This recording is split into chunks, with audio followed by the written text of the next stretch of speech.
special meeting, the work session meeting of the Kingman Common Council to order, and ask for a roll call, please. Mayor Miles, Here. Vice Mayor Lingenfelter, Here. Councilmember Mello Keener, Here. Councilmember Nelson, Here. Councilmember Scott Staley, Councilmember Watkins, Here. Councilmember Waite. Here. We have a quorum. Thank you. All work session items listed are for discussion only. No action can or will be taken. The primary purpose of work session meetings is to provide the City Council with the opportunity for in-depth discussion and study of specific subjects.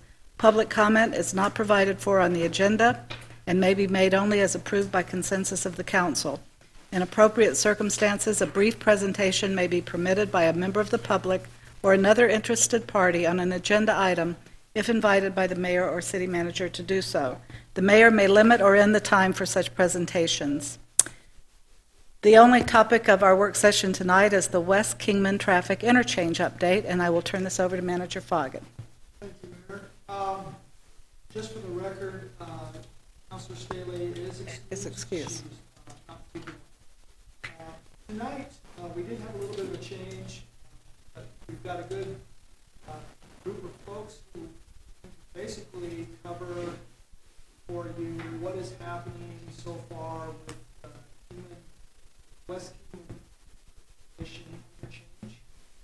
This is something that is coming our way. It's been worked on, so I thought it was appropriate that we have this conversation so that everybody's feeling like they're in the know on this new traffic interchange. And so with ADOT's help and Sam's, I think they're planning on making a presentation and answering all the questions that you may have with regards to this project. Now coming our way here shortly. So turn it over to them to make the presentation. Thank you. Welcome.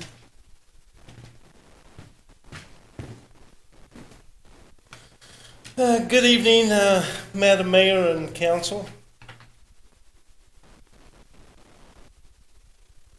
I'm Todd Steinberger, the Assistant District Engineer for the Northwest District. Sam Elters with the design consultants also here. We'll get started and provide a brief update for the West Kingman TI. A little background. We finished the draft design concept report in 2015. We're revisiting this enhanced DCR to look at potential cost savings, improve the ingress and egress to Beale Street and Stockton Hill Road, extend the project limits, and then also look at constructability. This was the original concept. Some of the issues here was I'm going to have a little bit larger cut, not as aesthetically pleasing, a little bit of an elevated cost, and then also down at the where it connected into US 93, going to have some steep grades, and then also the people coming through on the interchange were going to have to come to a stop condition, and with those grades it wasn't the best alternative. So we, with Jacob's help, took a look at it, and we're going to keep the Fort Beale Drive separate from Beale Street.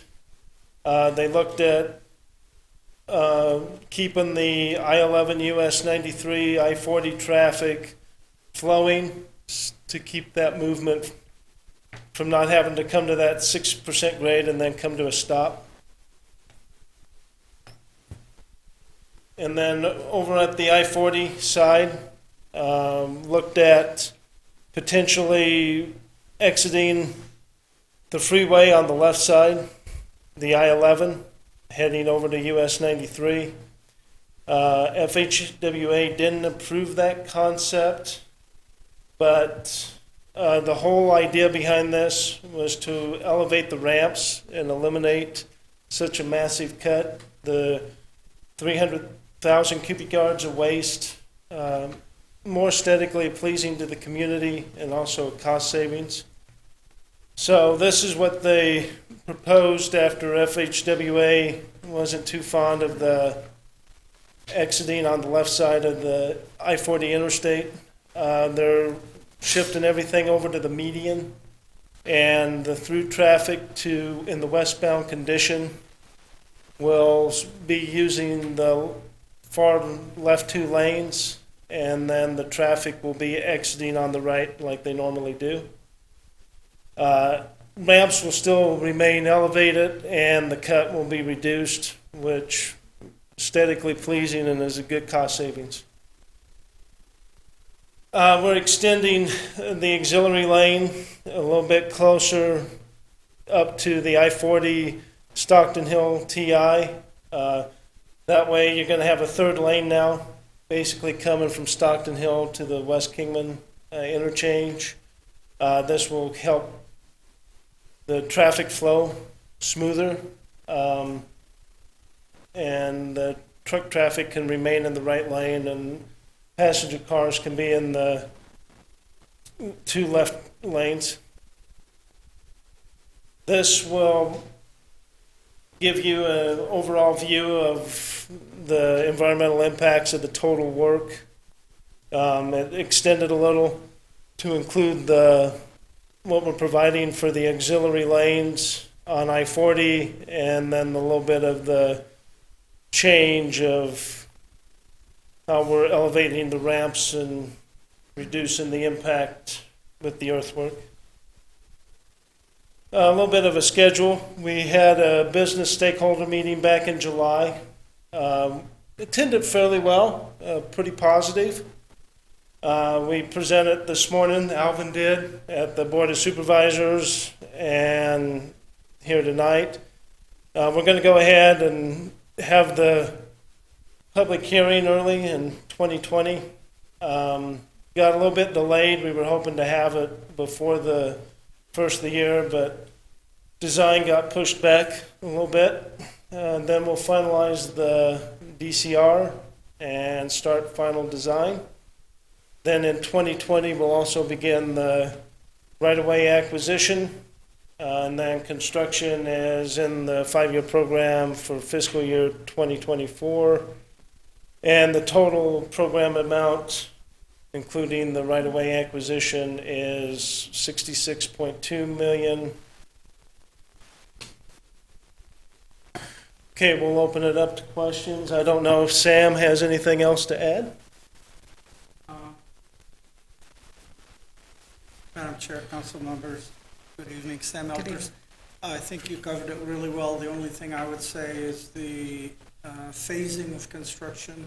The intent is to keep traffic flowing with the number of lanes that exist today.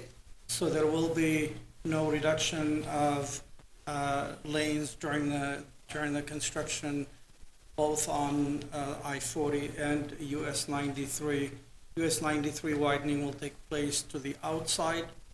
And once that is completed, traffic will be shifted, so the rest of the improvements could be.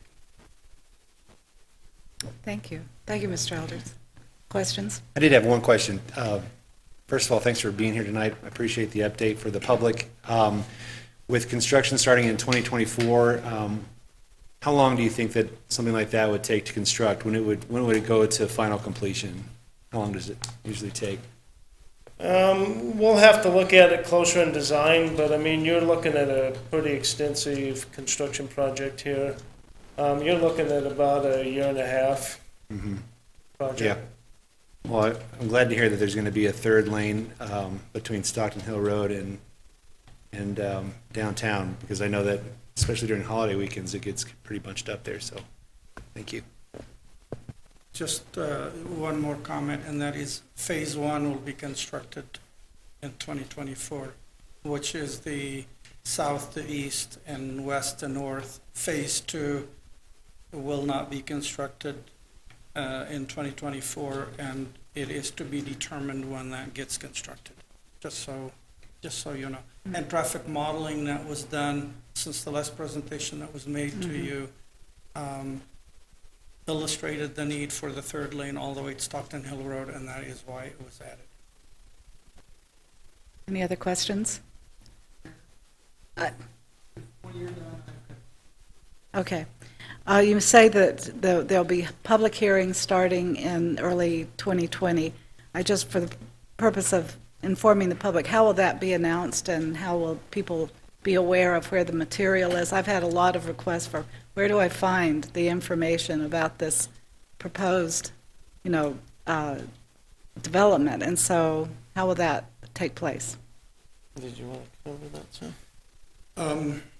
We will cover it both from the district with Michelle Beggs, who is the public outreach representative for the ADOT district here, as well as through printed social media, and the team will support. ADOT is taking the lead on the public outreach and announcement of these meetings. The open meeting will be critical, so we will utilize all the tools available to ensure that the word gets out. Elected officials will be notified directly, just so you're aware of it. Right. Thank you. Thank you. Okay, manager. So, a couple of questions for you. One is exactly on what the mayor's thought was, and that is on the public meetings that we're going to hold, open houses, or whatever they call them. What exactly are you looking for from the community? Are you looking to just talk to them about this project? What would be the feedback you're looking for from the community, if it's the feedback, or is it just information? We'll look at all feedback from the public. We're very interested in hearing all of it. One thing to know, since we're at the enhanced DCR, and a lot of this was already decided, there's going to be minimal changes from what we hear from the public, but anything that we can hear about traffic impacts or environmental or anything else, we're more than open to listen to it. Sure.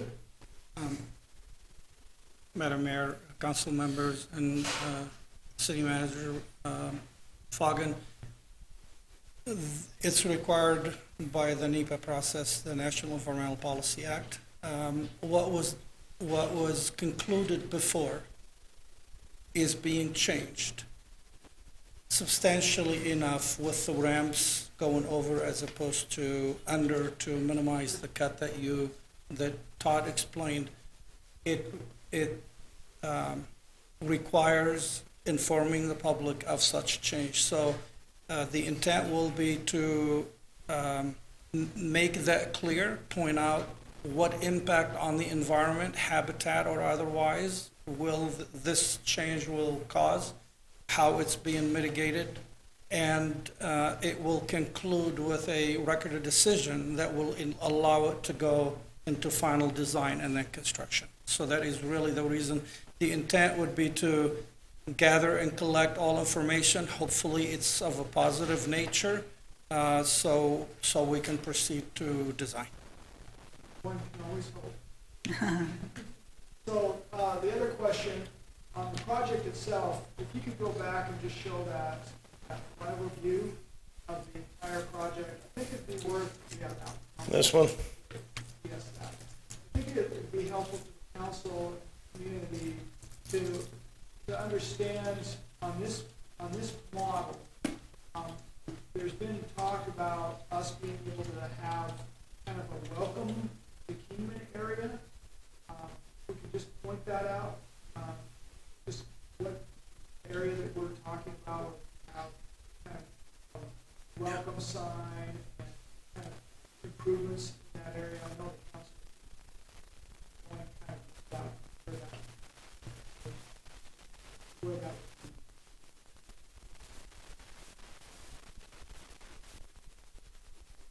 Let's see here. figure out.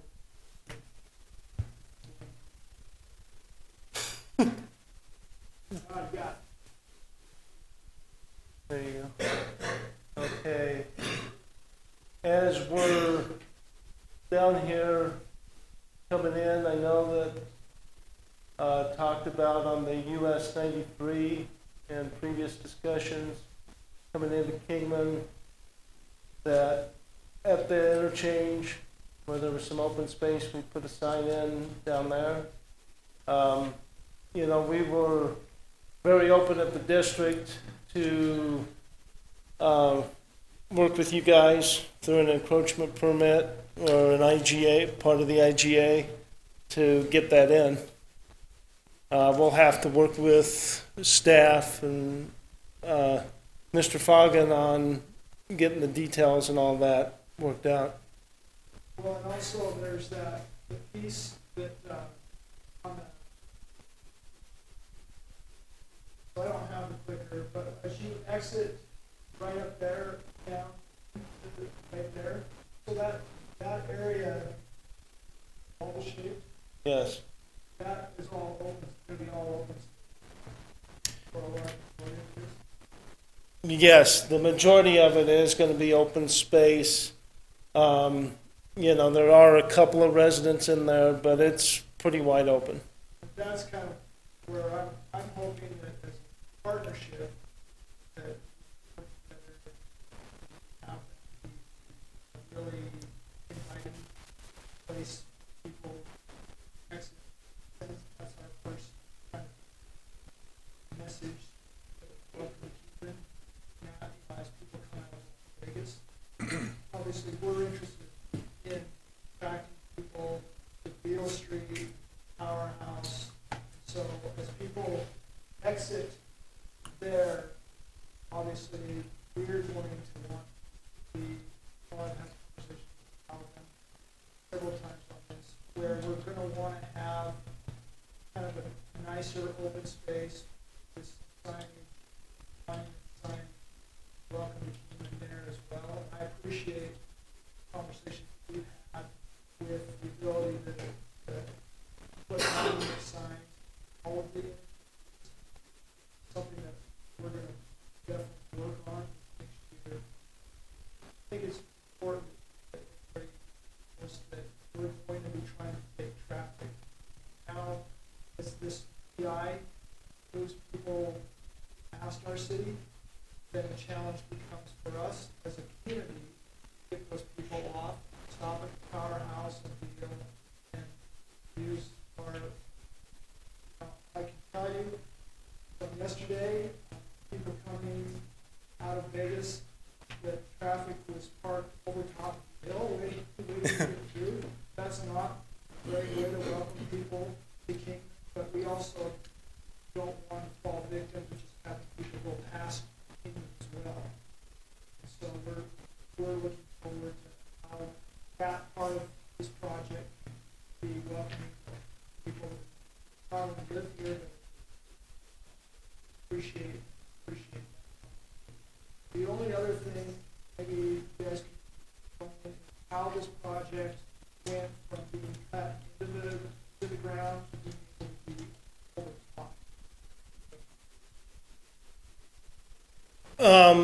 What it's going to be is it's going to be going through the hillside up there, elevated ramps, kind of like a flyover, some of the interchanges you see down in the valley.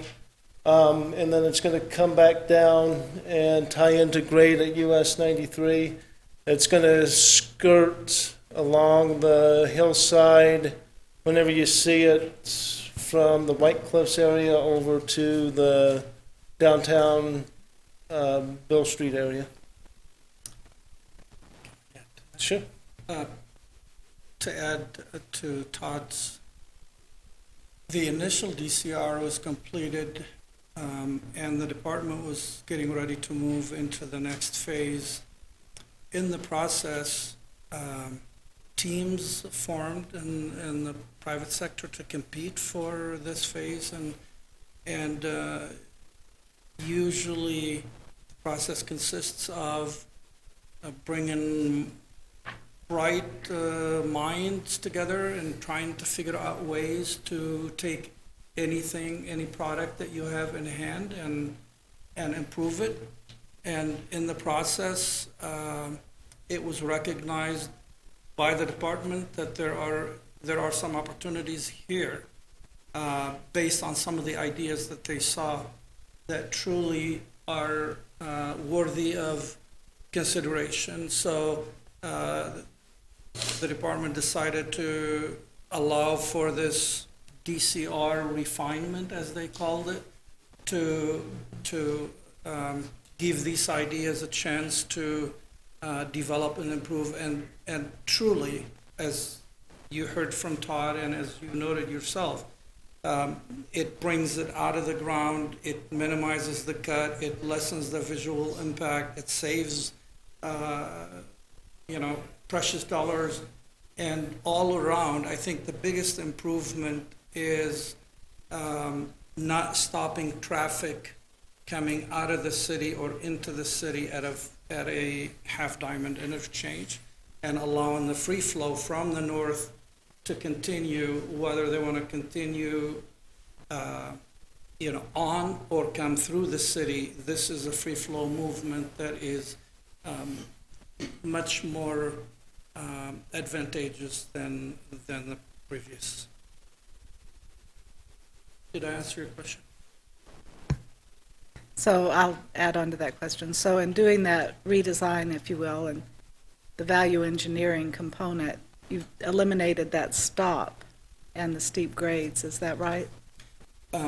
There are no stops anymore. Madam Mayor and council members, yes, that is the case. There, traffic coming south from the north from Las Vegas will approach the city. I would say if you can envision near the top of the hill now, it will split there. Those that want to come into the city to, do business, eat, sleep, gas up, they can. And those that want to continue will just continue on the I-11 portion of it. And it's that location that city manager was talking about, where this welcome to the city sign will be. It's really a natural location to put something Right, like that. yeah, that's great. Any other comments, questions? Thank you so much, Mr. Elders and Mr. Steinberger, for coming and giving us this presentation tonight. We appreciate your travels and for you being here. Thank you.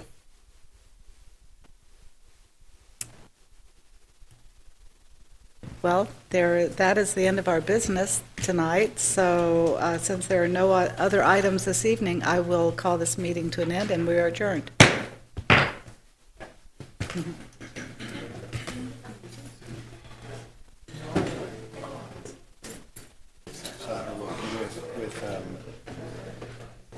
Tim and his girlfriend are on the hall. Did you see that? Yeah. But I just hate that they're trying to drag the city into like this. did you see the other emails? Okay.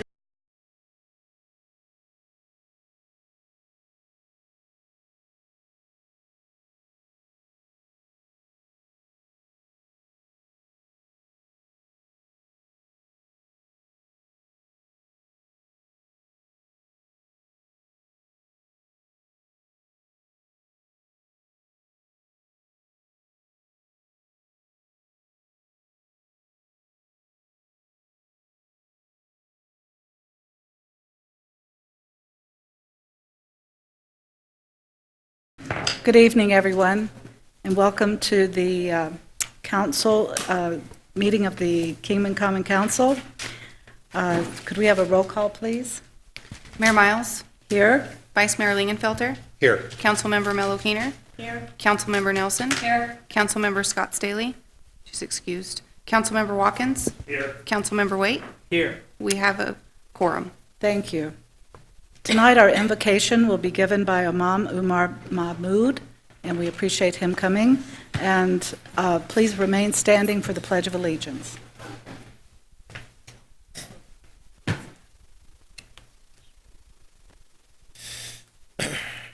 Bismillahir Rahmanir Rahim.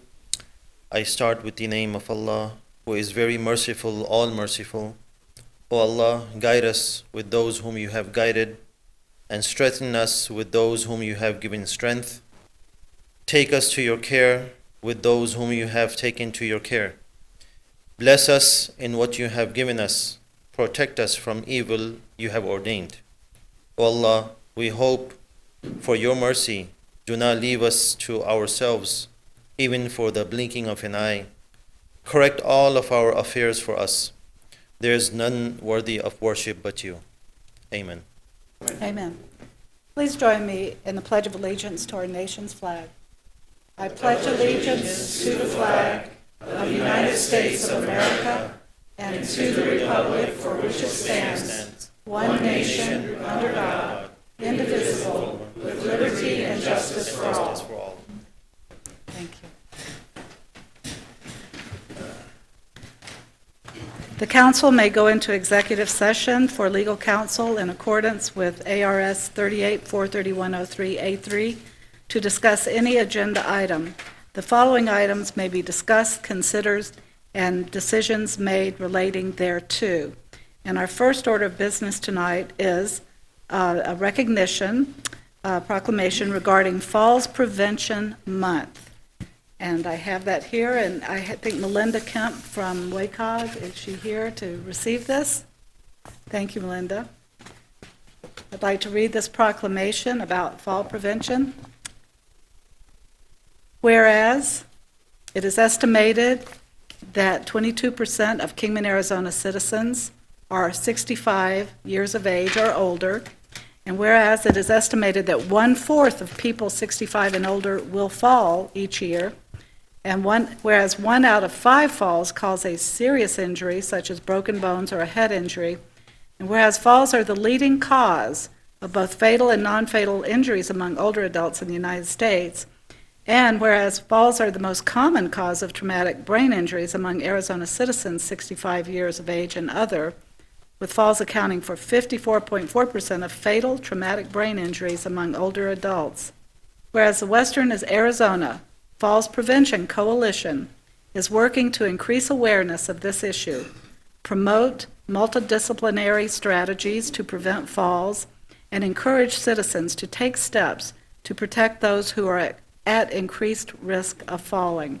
Now therefore, I, Jen Miles, Mayor of the City of Kingman, do hereby proclaim the month of September to be designated as Falls Prevention Month, and specifically designate Monday, September 23rd, 2019, as Falls Prevention Awareness Day, and in doing so, urge all citizens to join me in observing this month to increase awareness of this issue.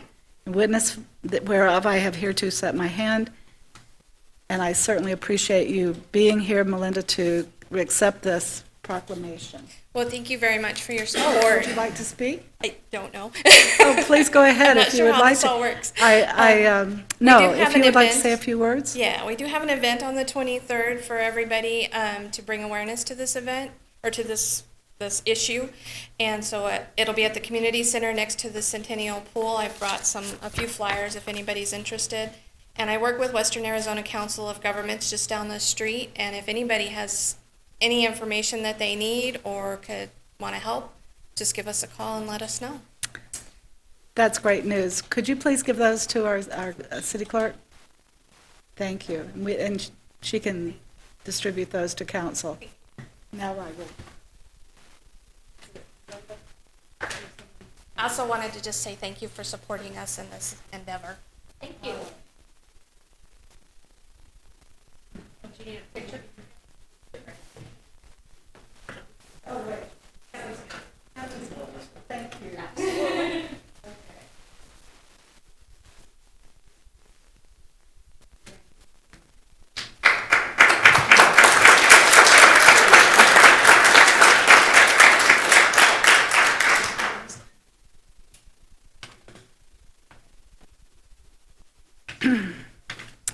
Next order of business is the calls to the public, comments from the public. Those wishing to address the council should fill out request forms in advance. Action taken as a result of public comments will be limited to directing staff to study the matter or rescheduling the matter for consideration and decision at a later time. Comments from the public will be restricted to items not on the agenda, with the exception of those on the consent agenda. There will be no comments allowed that advertise for a particular person or group. Comments should be limited to no longer than 3 minutes. And I have 3 people signed up, and the first person is Mr. Bill McCabe.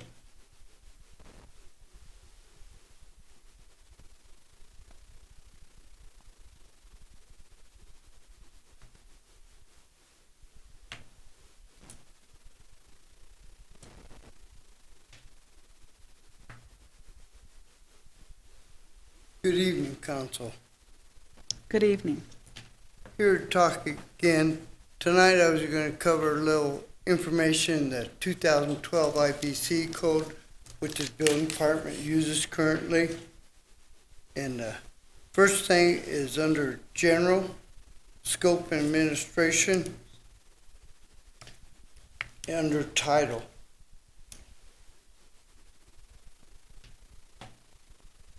It's 101.1 title. They talk about these regulations shall be known as the building code, which is 2012 IBC code, will be hereafter referred to as this code, and that's what they refer to it in here. And then it talks 101.3, the intent. The purpose of this code is to establish the minimum requirements to safeguard the public health, safety, and general welfare through structural strengths.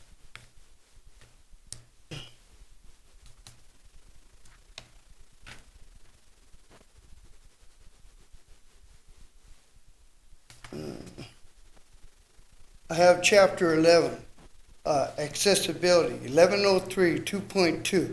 Existing buildings shall comply with Section 3411, which Code 3411.2, maintenance of facilities.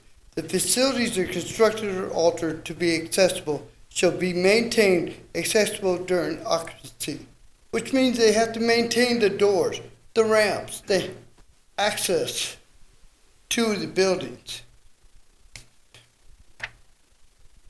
It talks in Section 114 of the IBC code, the notice of violation. The building official is authorized to serve a notice of violation or order to the person responsible for the erection, construction, alteration, repair, moving, removal, demolition, or occupancy of a building or structure in violation of the provision of this code.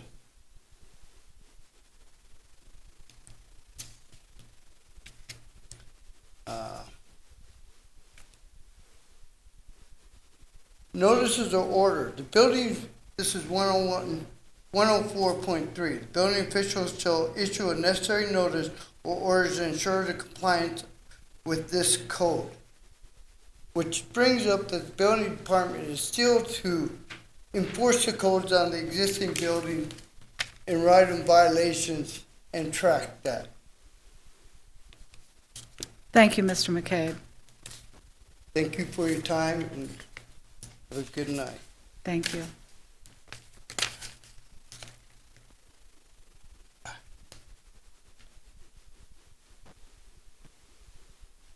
Thank you, sir.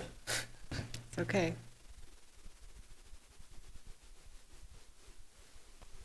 The next person that has signed up to speak is C. Russell.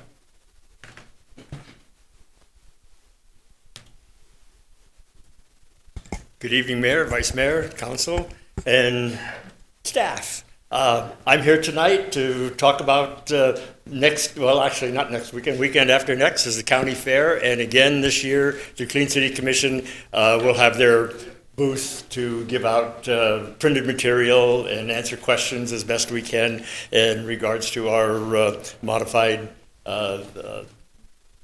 I'll get the word out here in a minute. Our modified recycle program, and also what we're going to be doing with our Adopt a Block program. So I'd like to invite all of you to come down, spend some time at the booth, answer questions. Everybody likes to talk to their elected representatives, give them a piece of their mind or whatever. And the other thing I want to talk to you about is that this is a real month for Clean City Commission. We have the fair from the 12th to the 15th. And then the next weekend is the 21st, and we will be doing the Day of Caring. We join up with the River Cities United Way, and we will be asking for volunteers from groups, from individuals, anybody that'd like to come out and participate to help clean the city up for the next weekend, which is Andy Devine Days.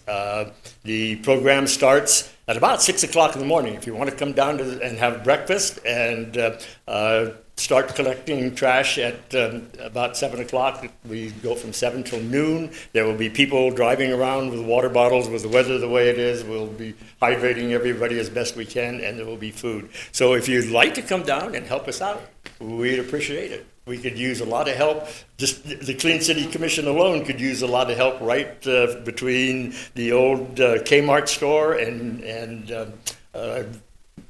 Department of Motor Vehicles, both sides of the street.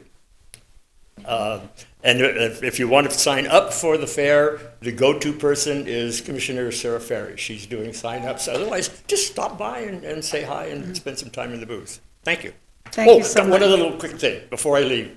I've been asked to please ask the commission if they would talk into their microphones a little better. If it's not right in your mouth, you can't hear it out there, especially when the air conditioner comes on. Thank you. Well, can I ask you a question? No. Where? Councilmember, no. Where's the sign up? Mayor, We'll get that information out. please take that under advisement. Thank you. Okay.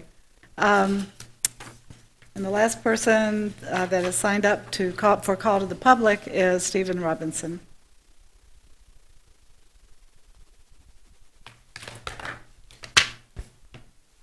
Mayor, council, staff, I'm Steve Robinson, and I'm speaking tonight as District 1 Director for the Republican Party. It's amazing to think that just 1 year ago tonight, I spoke about the issue of write-in candidates on the ballot, and thanks to that speech of Dina Nelson and Ken Watkins are on the city council. I'm pleased that that happened. I want to address the issue of election laws. I've passed out a form showing some of the statutory changes. The one I want you to focus on first is subsection C of 16.3.11 non-nomination petitions. Most of it's the same. It says, notwithstanding subsection B, any city or town may adopt by ordinance for its elections a time frame provided for in subsection A of this section for filing nomination petitions. The ordinance shall be adopted not less than 150 days before the first election. I was shocked and astounded when I saw the calendar from the 2016 election that only gave 60 days for candidates to get the petitions and start collecting signatures. Why am I shocked? Because here's the petitions for Paul Gosar. He's been collecting for 2 months. State Senator Sonny Borelli also been collecting for over 2 months. And our own Regina Cobb has been collecting signatures for over 2 months. The statutes, nowhere does it give the right for the city to give a limited time frame for collecting signatures. Moreover, the only thing it does state by ordinance is selecting when, if the election's not in a normal cycle, that you can, when to have that petition signatures turned in. I would respectfully request that the council put it on the agenda, because I've heard that they're allowing 90 days, and since the date of the election has moved up 3 weeks, and since the turn-in period went from 90 to 120 days, now it's 120 to 150 days. So I respectfully request that you put it on the agenda, one, to address whether you have the authority to establish a time limit like that, and two, to clear it up when candidates for city council may start collecting signatures. I believe very wholeheartedly in free, fair, and open elections, and I think this would be a great way to say, hey, let's do what the law allows. Thank you very much. Thank you. Manager Fagan, I'm sure that the city clerk and Mr. Cooper are working on this.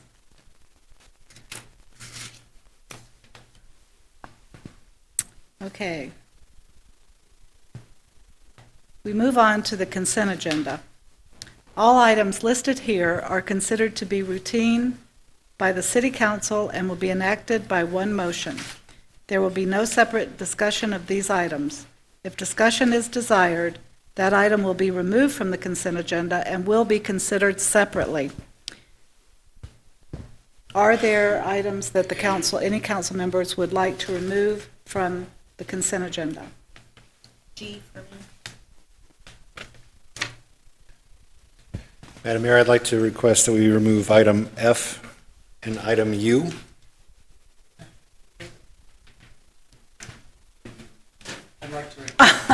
I see what you're laughing. Okay. Any other? J and R. Any other items? I would like to remove V, as in Victor. Any others?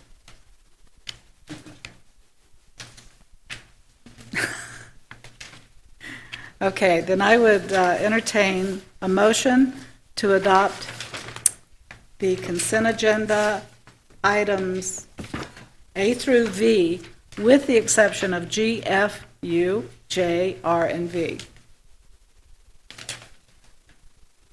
So made. Do I have a second? I'll second. Moved and second to accept it as reported. All in favor, say aye. Aye. Opposed, nay. Ayes have it, motion carries. Item G. Staff was directed. F. Oh, sorry. Sorry, Madam Mayor. Oh, I was doing it in the order that you gave it to me, and I should do Sorry. it alphabetically. That's better. Item F. Infill District. The City of Kingman established a waiver of all commercial-related fees, including building permit fees, under Resolution Number 5129 in 2018, that was designed to encourage commercial development in the city. This waiver is scheduled to sunset on June 30th, 2019. However, at their meeting of June 4th, 2019, the City Council directed that the waiver be extended for up to 90 days. It also directed staff to work on a new fee waiver policy that could target certain areas of Kingman, including downtown, West Beale Street, and East Annie Devine Avenue. Staff recommends adoption of Resolution Number 5239. Who requested that? I did. Vice Mayor? Thank you, Madam Mayor. If we could get somebody, Mr. City Manager, to come to the podium and sort of walk us through this, or Carl. Carl's going to. So I guess the question is, in the past, we had the resolution that waived the commercial building fees citywide. We were looking at addressing that just to focus more on the Andy to Route 66 corridor, basically through town. The planning and zoning folks, Rich, went through, drew out a map that looked like it would encompass the areas that we thought best, based on council direction, to continue that fee waiver. And then we looked at, obviously, the statute that allowed for this infill district ability that granted us, I guess, that ability to waive those fees. I think that's kind of it. I'm not sure what details we're looking for, what you're looking for, Councilman, or Vice Mayor. Well, it looks like what's proposed is Gasoline Alley, all of downtown, a pretty good stretch of Route 66. And I don't disagree with those things, but is there any flexibility to include, let's say that there's a high-end restaurant or a high-end business that maybe wants to come and they're asked what sort of incentives we have? There's no flexibility really to offer No, sir. that sort of local incentive to them if they're outside of the district, is that correct? No, sir. Yeah, it's not focused on businesses per se, or as a recruitment tool necessarily. All we can do is we can just focus on an area that we think meets the criteria listed in that statute, and that's kind of what we were able to Right. formulate. So no matter what the business is, if No it's, matter- if it's within the district, Any then bid, they would be Correct. eligible. correct. Okay. That answers my question. Okay. Would you like to make the A motion? motion to approve, item F. Motion to approve item F, is there a second? I'll second. Motion to approve item F, all in favor, aye. Aye. Those opposed, nay. Ayes have it, motion carries. Am I doing the next one? Okay, the next item will be G, repeal of resolution number 5141. Staff was directed to put the repeal of resolution number 5141 in the creation, which created the Water Sustainability Committee.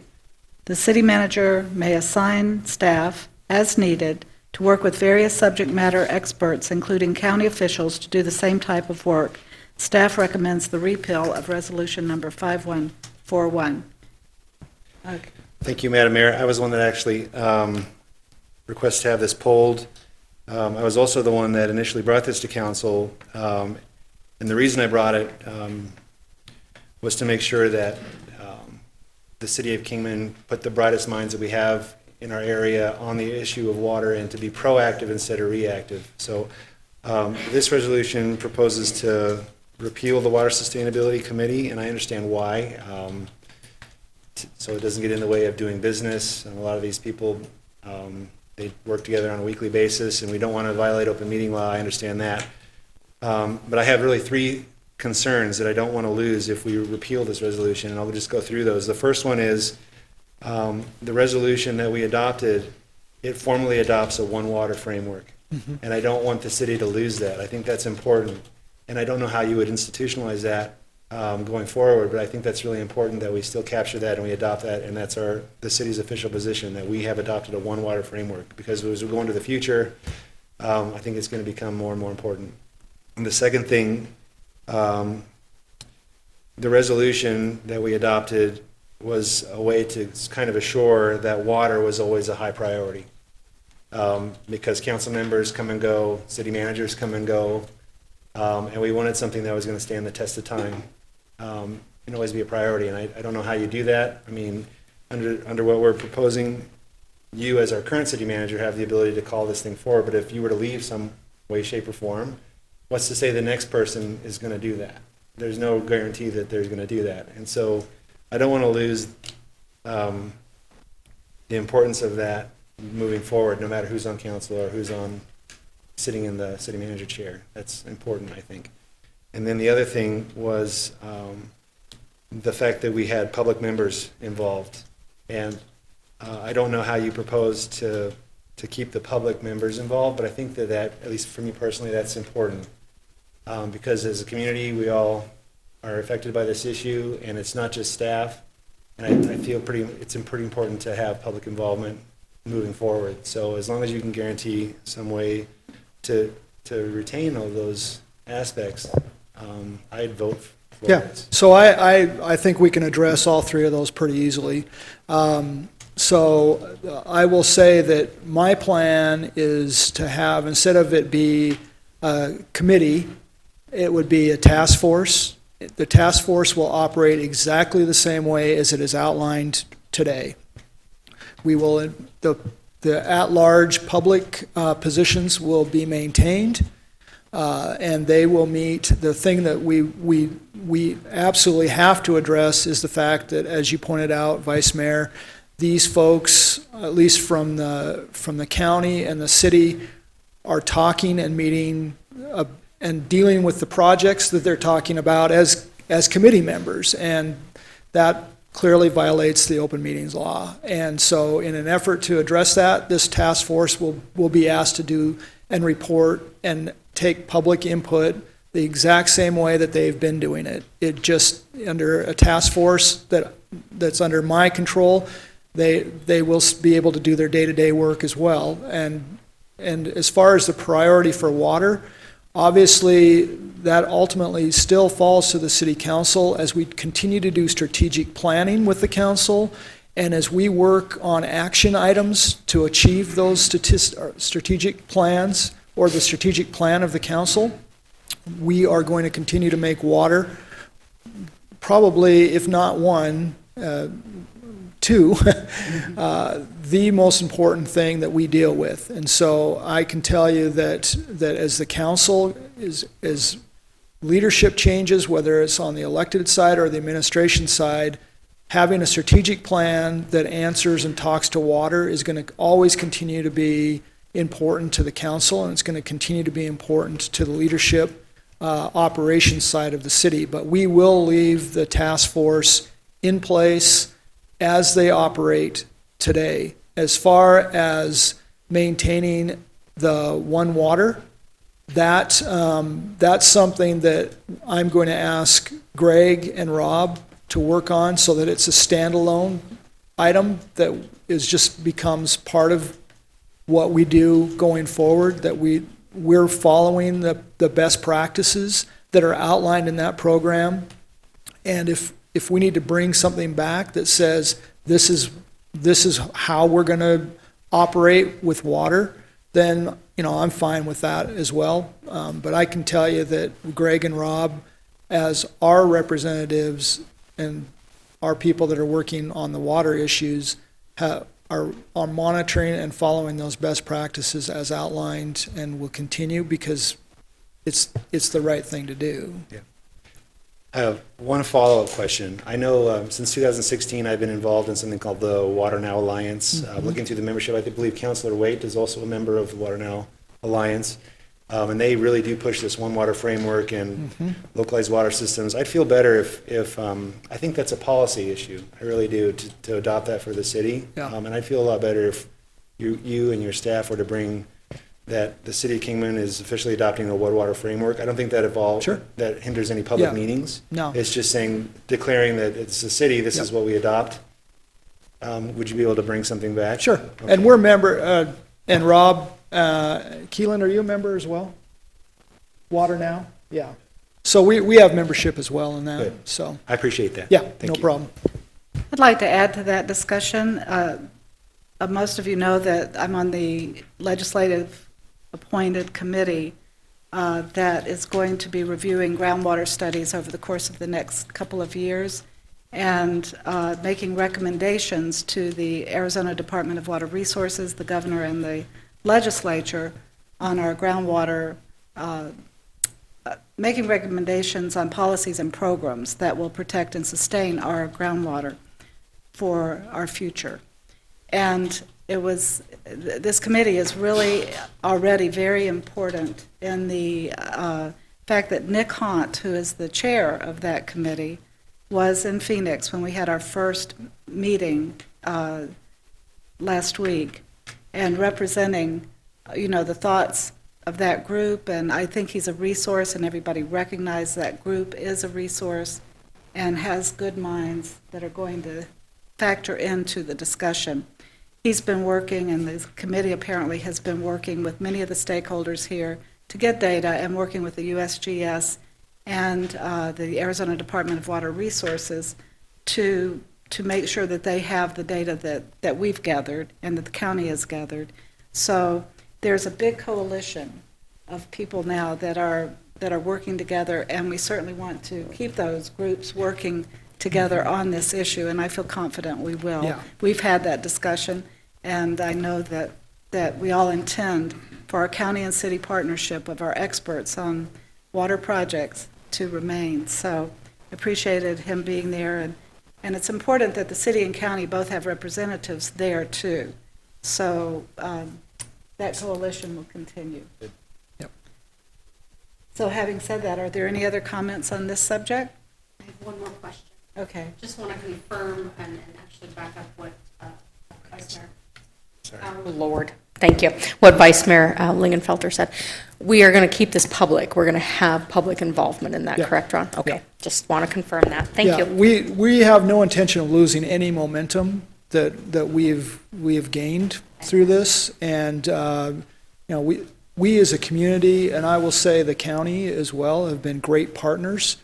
And the projects that we're working on, and whether it's being talked about in a committee or a task force, the fact of the matter is the work is getting done, and we're carrying out projects that have been envisioned and presented by this group. This group just happens to also be able to sit down and carry out the projects. That's the problem, is that they're not only making recommendations, they're also the ones that carry it out. So, but yeah, we do not want to lose any momentum on that. And I was at the meeting of the Water Sustainability Committee when they had the open meeting law instruction, and the jaws kind of hit the floor, and they're like, we can't abide by that because we work together all the time, and we meet in the halls and in our offices, and there's just a really fluid dynamic between the city and the county staff that are all working on these projects. So anyway. And I was just going to comment, because just this isn't really a concern about what you call it, it's how we get there. Right. For council appointed versus a staff driven, and that's the thing we're correcting. It just makes it a little bit easier for everybody. Thank you, Mr. Cooper. Okay, Councilman Lingenfelter? Sure.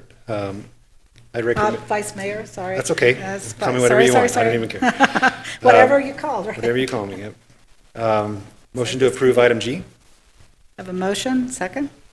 I second it. Got a motion and second to approve item G. All in favor, aye. Aye. Opposed, nay. Ayes have it, motion carries. Item J, vacating, vacating easement across APN 310-19-105. GRT is requesting that the city abandon the easement rights on parcel 310-19-105. GRT states that this will free the adjacent property for a higher and more productive use. Staff recommends approval of Resolution 5241. That was mine. That was yours. Thank you. And this Councilman. question is directed at staff. And I was just wondering if there was any reasonably conceivable, ability distinction. I mean, I saw the image in the packet. I didn't see anything.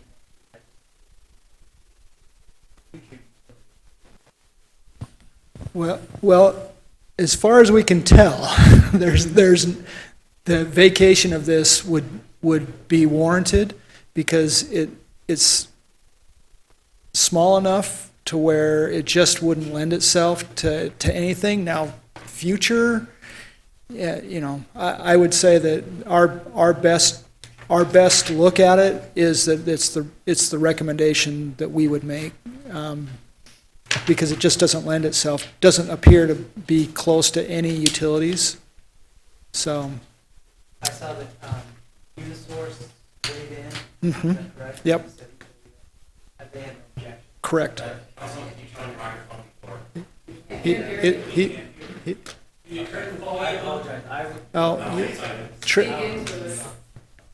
use Ken's. Is that, Yeah. that's better, okay. Okay, thanks. I actually don't have any further questions, so. Okay, then would you like to make a motion, Councilman? Yes, I will make a motion that we approve resolution number 5241. Thank you. Do I have a second? I'll second it. You have a motion, and a second, to approve Resolution 5241. All in favor, aye. Aye. Opposed, nay. Ayes have it, motion carries. Item R, Airport Terminal Remodel. On May 21st, 2019, the city entered into a construction contract with Axiom Construction to remodel the lobby of Kingman Airport Terminal. The original contract amount is $85,759. During the course of construction, we encountered 4 change orders, which totaled $28,007.30. The new contract amount is $113,766.30. Staff recommends approving a change order and authorization of a budget transfer. Who asked for this? I believe that one is also mine. And Okay, I now thanks. have a working microphone, so Yes, people so can speak hear up. me. Yay. And I just had a question. I looked through the package material, and I didn't see, it suggested that there were 4 change orders, but I didn't see what those were. And I just had some follow-up questions as to that. So maybe you could tell us kind of what those 4 changes were and perhaps why they weren't worked into the original contract. Okay. Well, let me refresh a little bit. As you know, we started out with a 70-year-old building that probably had a life expectancy of maybe 25 years based on the way the military did it back then. Into the process, our architect was killed in an accident which extended even more time. We also had to, Councilman, replace the roof prior to the actual remodel of the building because we were in trouble. And we knew the roof was in trouble with some sloping issues and everything. As we got into the situation, the ceiling became apparent that the lighting was a problem, and this was not recognized in the first go-around. And so we ended up tearing the ceiling down, found that the wiring was certainly inadequate, as was the lighting, so the ceiling was replaced. We also made a decision to expose the original beams that matched the pictures from World War II. That was an additional cost that wasn't anticipated, so they were exposed and sheetrock was placed behind them and they were stained, and so they now match the original. The other problem we ran into was unforeseen. When we closed off the restaurants so they could maintain business, all of a sudden the air conditioning shot there. All of a sudden the temperature went to over 90. Turns out that there was never a return air duct. It was stubbed out, but it was all done inside the terminal building. And so we had to stop, turn around, and revamp, and so we could get that back in shape. We put a return duct in there. We also installed then in the ceiling some canned lighting just so that we wouldn't distract from anything that we were doing in the decorating part, okay? We also, let's see, exposed beams. We also looked at the windows which are, when you walk in, that face the far right. We put in, or installing, a vintage countertop that is done with the Formica from that era along with the banding. And it was just the appropriate place to do it. We also had stored at the powerhouse about 10 or 12 of those original stools from the diners. And so we used the upholstery to match this countertop, and so that'll be part of the installation. The floor has to be drilled and they're anchored. We also took that opportunity to make sure there were a number of outlets in front of that bar so that people could charge their cell phones. We asked the airport commission, many of those folks are pilots, what would people be looking for? And so the same thing in the pilot's lounge, we made it convenient in there for a pilot. We also, at that point, chose to do the upgrading on the wainscoting. And so that's actually, like you see in here, it's a little bit different style, but it looks really nice. And then we matched the paint again to look at the World War II pictures as best we could find them from some of the other places on the paint. So that's what really took the majority of the money. I will tell you, in the original contract, Councilman, almost $38,000 to $40,000 was just in the electric wiring and in the main wiring of the building and having to move the panel and some other things like that. So we made it possible for the restaurant not to have to unplug the Coke machine to plug in the waffle iron. That's what we were dealing with. So that's really the majority of it. It's complete now. The counter should be installed shortly and the stools, and that's it. And now we'll go into the decorating phase that we're coordinating with the Mojave Museum. So, Okay, thank you for that report. I'm looking forward to seeing it all finished up. well, it looks very, very nice.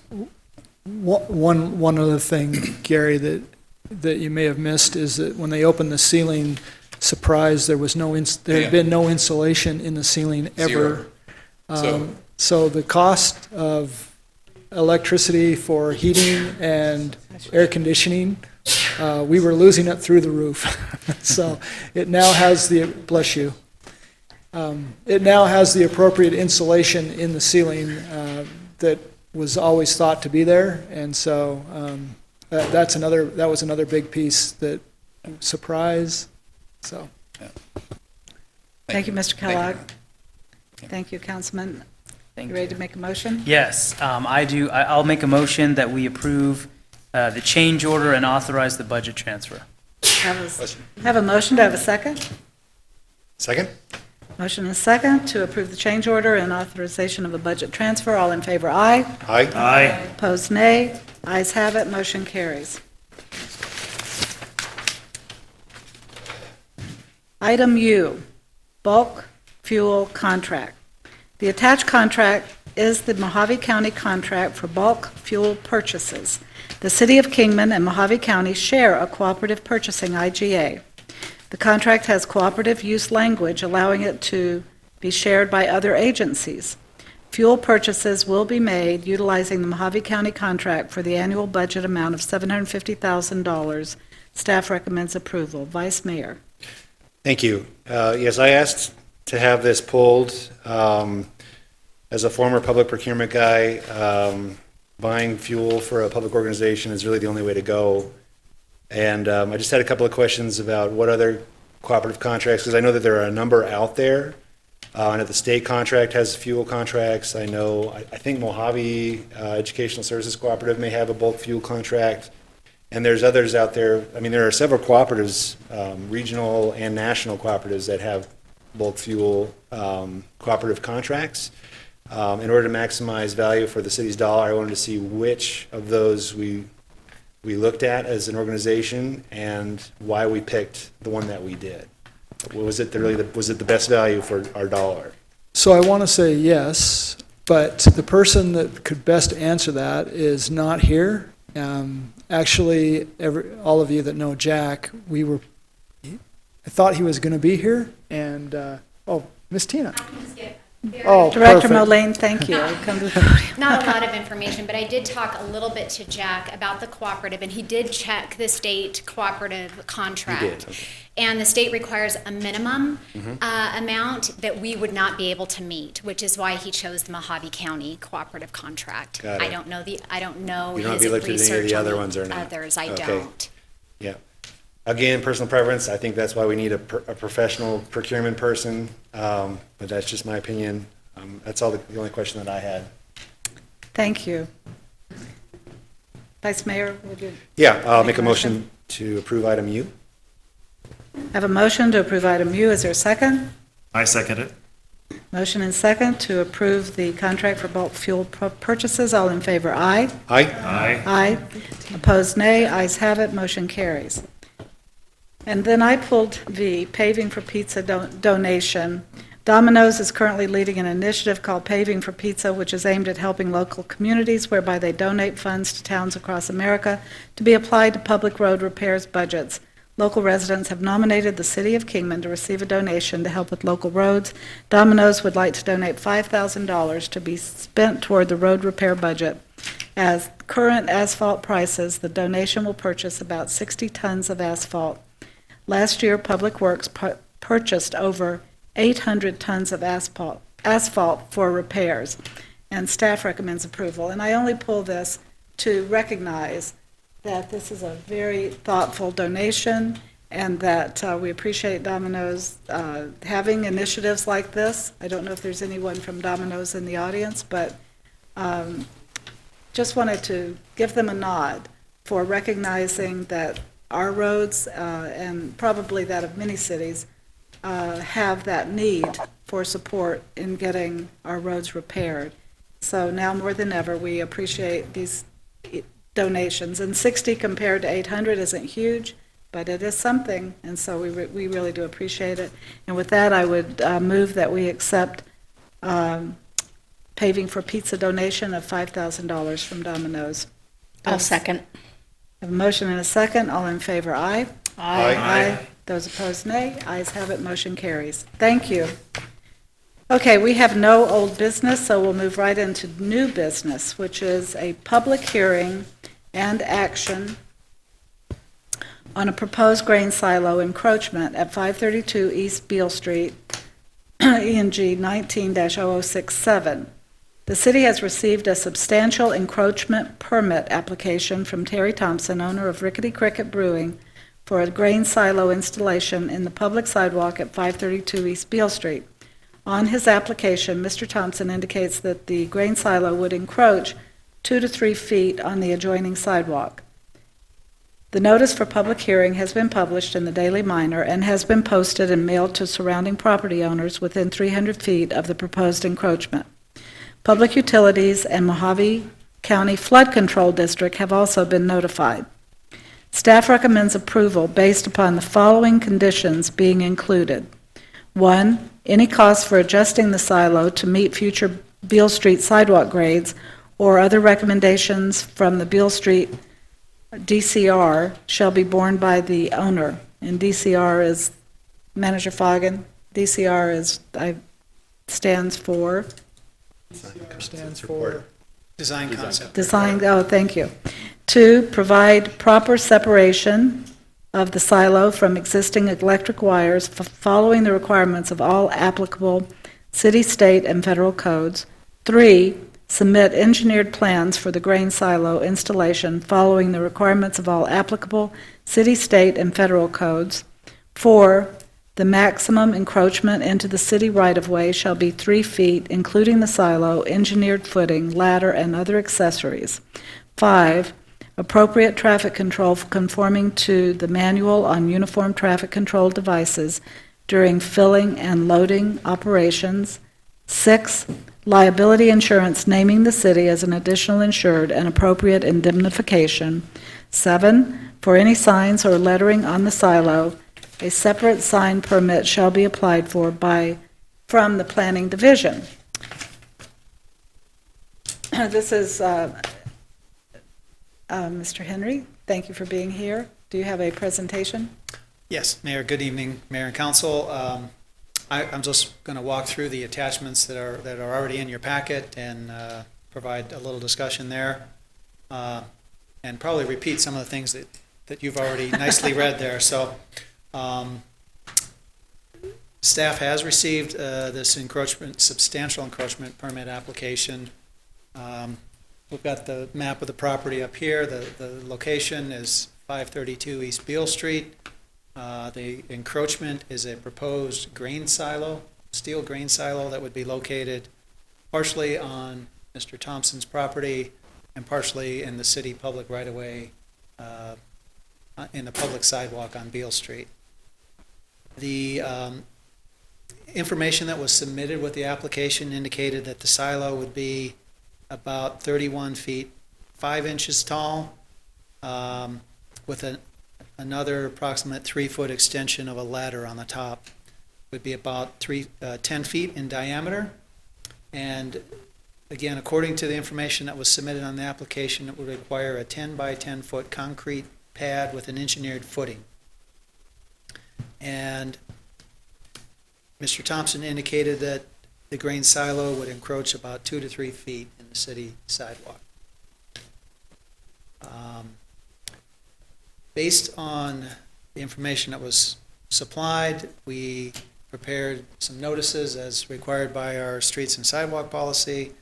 We published in the Kingman Daily Miner. We mailed notices to all properties within 300 feet and probably a little extra in some cases. We solicited comments from both the public and the public utilities, as well as Mojave County Flood Control. I received nothing from the utilities and from the flood control district. Did, however, receive a number of comments from the city and the public, and they are attached in your packet there. I did receive one more, an email just about a little after 5 o'clock tonight that I was able to create, and I'll bring that up on the screen here. But there were a number of concerns from the staff and the citizens, and one being, and these are listed, and I did have design concept report identified as DCR in the body of the text, so I apologize, but I did not include it again in that recommendation. But it didn't strike me. so what that is the council has budgeted almost $500,000 this year to provide a design concept, essentially a streetscape of what Beale Street will ultimately look like. And we're looking again, the area between 6th and 1st Street, I believe. And what that report is going to identify is what the ultimate road width would be. It's going to look at sidewalk widths, parking, bike lanes, handicap, ADA access, street furniture, signs, handrails, bus stops, street lighting, everything. It's going to look at everything there on Beale Street and come up with a concept of what this council and with input from the public would want to see Beale Street look like. Having the grain silo located in the public sidewalk is a bit of a concern since we don't have that concept yet. We don't know what that ultimate street width and sidewalk width is going to look like. So that is a concern from staff. And then going down some of the other public comments that we received, as well as some from staff. There's overhead electric street lighting there for the street lights that are concerned there. I do have all the public comments attached. Let me just maybe move through a couple of the other slides here. So this is general location of where the silo would be located. Yes, ma'am. Sorry about that. So this slide shows the general location of where the grain silo would be located. essentially on that northwest corner of the building there. This is a view of the building looking east on Beale Street. And again, the general location of where the proposed silo is located. This is a copy of the application that was submitted. We received this August 14th. And again, the request for the encroachment is to place a grain silo for the expansion of Wrigley Cricket Brewing at the location above 532 Beale Street. Encroachment would be for 2 to 3 feet onto the adjoining sidewalk, is what was written on the application. Here's some text and photos of what the silo would look like. It does require an engineered footing, and at this point, we've not seen any details or plans on what that footing might look like.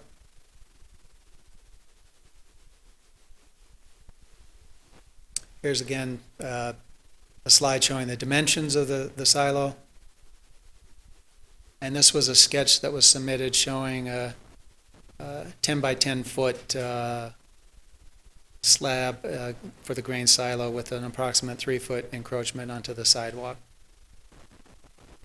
I'll just march through some city comments. Street superintendent was concerned with the design concept report, the frequency delivery, and concerns with obstructions to both the sidewalk and the street when the silo is being filled. And then again, the overhead street lighting, which is 480 volt overhead conductors. Received some comments and markups of the drawings from our building official, just indicating that the International Building Code use that would be required, so there would be, some building permit and some drawings that would have to be required that would be submitted for the structure, the footing. And then he's also indicated a concern with access to the ladder that's proposed for the silo and potential unauthorized access that might be available there. Then public comments. I received public comments from Robin Marceau, 624 East Beale.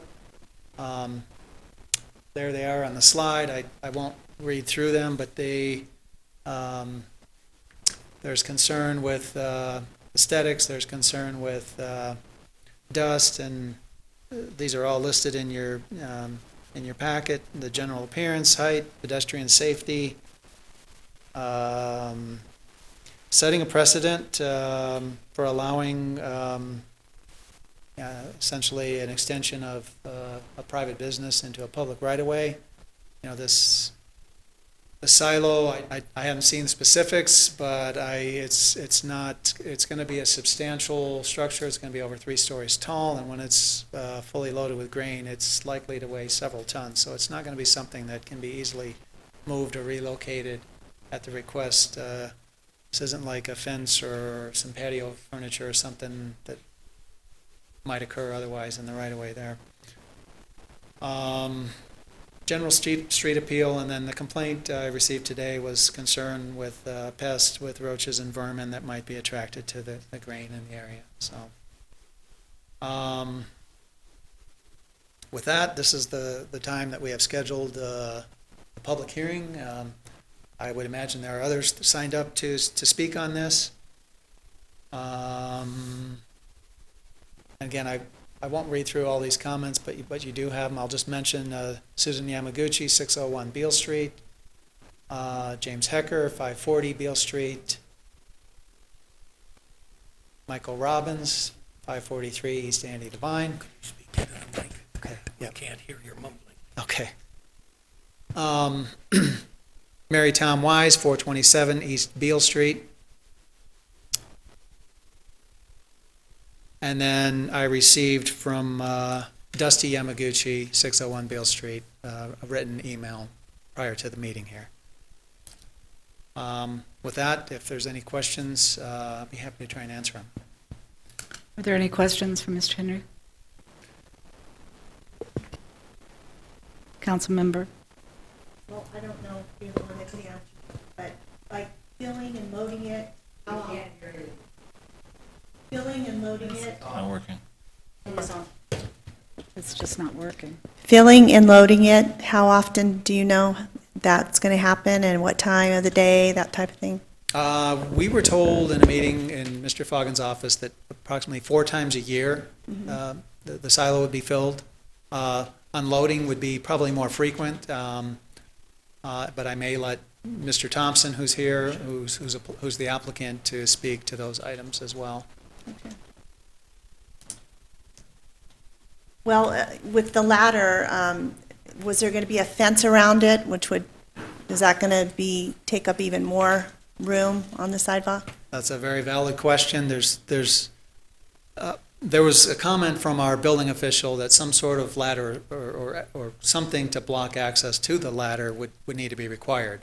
But there was nothing submitted on the application that showed a fence at this point. Okay. But, with that being there, you would still be able to go back and forth on the sidewalk. It's not like people on the sidewalk would have to get onto the street, right? They can still go the sidewalk. It's just taking up a little bit of this couple feet, right?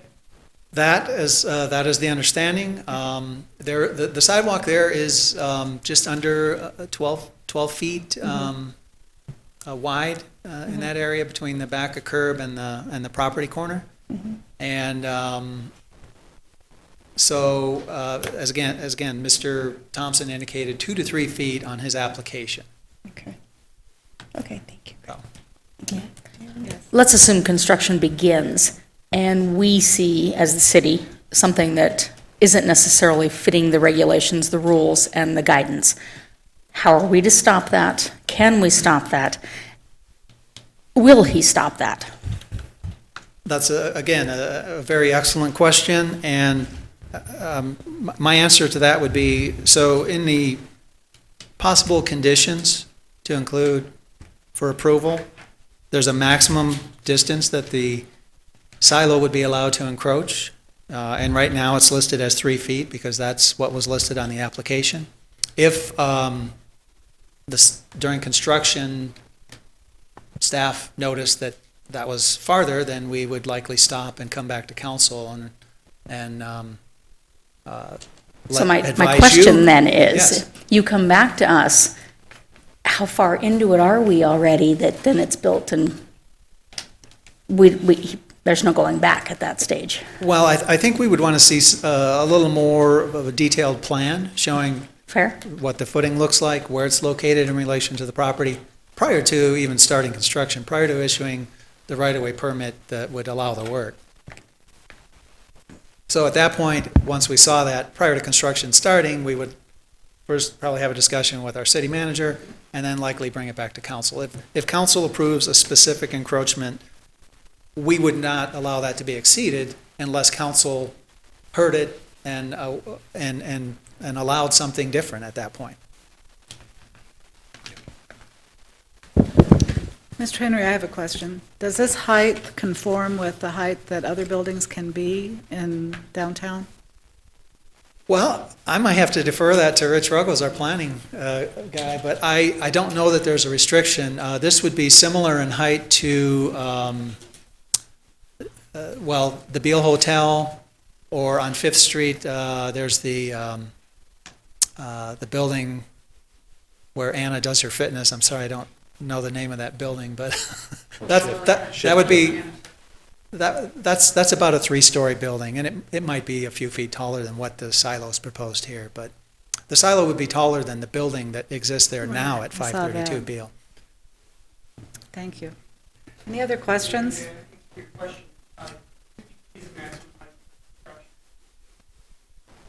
And this is how many feet? 31 plus the ladder. Now that ladder, is that a ladder that is lifted up off the ground normally and just brought down for certain events? It shows as a fixed ladder on the drawing that was submitted, and I can say that's typical what is done on a city water tank, but we typically have something there that would prevent unauthorized access, in addition to a site fence around the city tank site. There is something internally to that type of cage that attempts to prevent access by unauthorized people. On our city Yes. buildings. But this one shows just a fixed ladder, would be likely welded or bolted to the tank with an appropriate cage that would, meet OSHA requirements. Okay. Madam Mayor, I had one question, if I could. Yes, Vice Mayor. I heard you say that the sidewalk at that location is 12 feet. Is that correct? It's just under, I believe, yeah. Just under? About 12 feet, though, yeah. So if the encroachment permit is for a maximum of 3 feet, then there's essentially 9 feet of sidewalk left? Is that correct? That's correct, yeah. Okay. And what's required for ADA? ADA is 36-inch minimum. When you're less than 5 feet ADA, there's supposed to be some passing lanes every 200 feet. And there's also some that's the 2010 Department of Justice regulations. There's some 2016 federal highway regulations that would require 4 foot. Our actual city standard for a sidewalk on a collector is 6 feet, so. So this would be The 9 feet would ADA still. compliant? As much as it is out there today, yes. Got it. Thanks. Madam Mayor, I have a Yes, sir. couple questions. Go ahead, Councilman. First, Greg, thanks for the report. It looks like from all the letters that are in our packet, the majority of them, there's a couple that are sort of they're all leaning towards negative, I think, correct? I would say that, yes. How many letters were sent out? Do we have an idea? We mailed letters to every owner between 4th Street and 7th Street. Okay. There's about maybe 25 or 30 letters that went out. Okay, and then what we returned back were how many? 5 or 6? Yeah, most of all the comments I received were email. There was a couple calls and a couple of Right. people that had stopped in as well. But comments that responded to the letter in one form or the other? Yes. Right. Okay. Okay, thank you. Madam Mayor, I have one more question. Vice Mayor, go ahead. Manager Foggen, I know that the council received a PowerPoint, was it on Friday, or I think it was Friday, from the applicant, and I think that a lot of this stuff, I mean, Greg has said what he knows, but a lot of it is speculative. We don't really know all the particulars. Can we hear from the applicant at some point and maybe see that presentation and go through that? So the presentation is preloaded on this laptop, and if the mayor would like to invite Mr. Thompson to walk you through that, I think that would be very appropriate. Thank you. Are there any other questions or comments for Mr. Henry? I have a, excuse me, I have a question. We got a lot of emails, a lot of them had complaints. Perhaps we could address some of the issues that were brought up in those emails. I know a lot of people had concerns about the safety aspect of it, that there have been silos across the country that have blown up or have been, lit on fire, that I guess employees have been injured operating the machinery to extract whatever's in the silo. There was another issue. I mean, I guess we can address that one and then go to my next question, or I can just throw them all out there and then I'll just throw them all out. Councilman, I don't know if, are you are you able to answer that question? Well, in general terms. Oh, okay. Just to affirm essentially that, yeah, that was a comment from Yamaguchi, 601 Beale Street, and then in her comments, she cited some OSHA references and some other things. And in general, I'm sure they can be a danger, given the proper conditions, exactly what all those proper conditions are. There has to be the right amount of dust, oxygen, heat, temperature, all that, so. Right. And then one of the other issues brought up was was that they often attract rodents. Does the city have any experience with existing silos that have that same issue, or do we know anything about that, or is there any? I know that general where there's grain. Right. Actually had some farm experience as a young person. When there's grain, there's rodents. So Right. it can happen anywhere. Is it valid? Yeah, potentially is. But at this point, I think Mr. Thompson's using sacks of grain, and that. So the issue exists whether the silo's there or not. So I that's kind of, in my opinion, a concern, but it's a moot point given that the same issue currently exists there now. Okay. And then I guess I have one more question for now, for possibly the city manager. We discussed, I guess, loading times, and you mentioned that the loading would be approximately 4 times per year. I think you mentioned that. And then we don't know how frequent the unloading will be, but it will be more frequent, obviously. Looking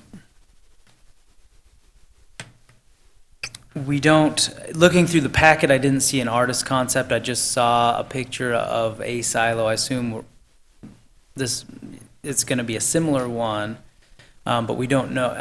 I think in the applicant's application, it talked about possibly putting city logos or a welcome to Kingman sign for visitors, but we don't have an artist's conception. Do you think that without these things, without knowing the loading and the unloading, would approving this today be premature? Is that something that the city would like to flesh out prior to sort of getting involved in that? Actually, I think having walked through Terry's PowerPoint, these questions, I think he's prepared to answer. And my recommendation would let him walk through that PowerPoint and see if those questions get answered.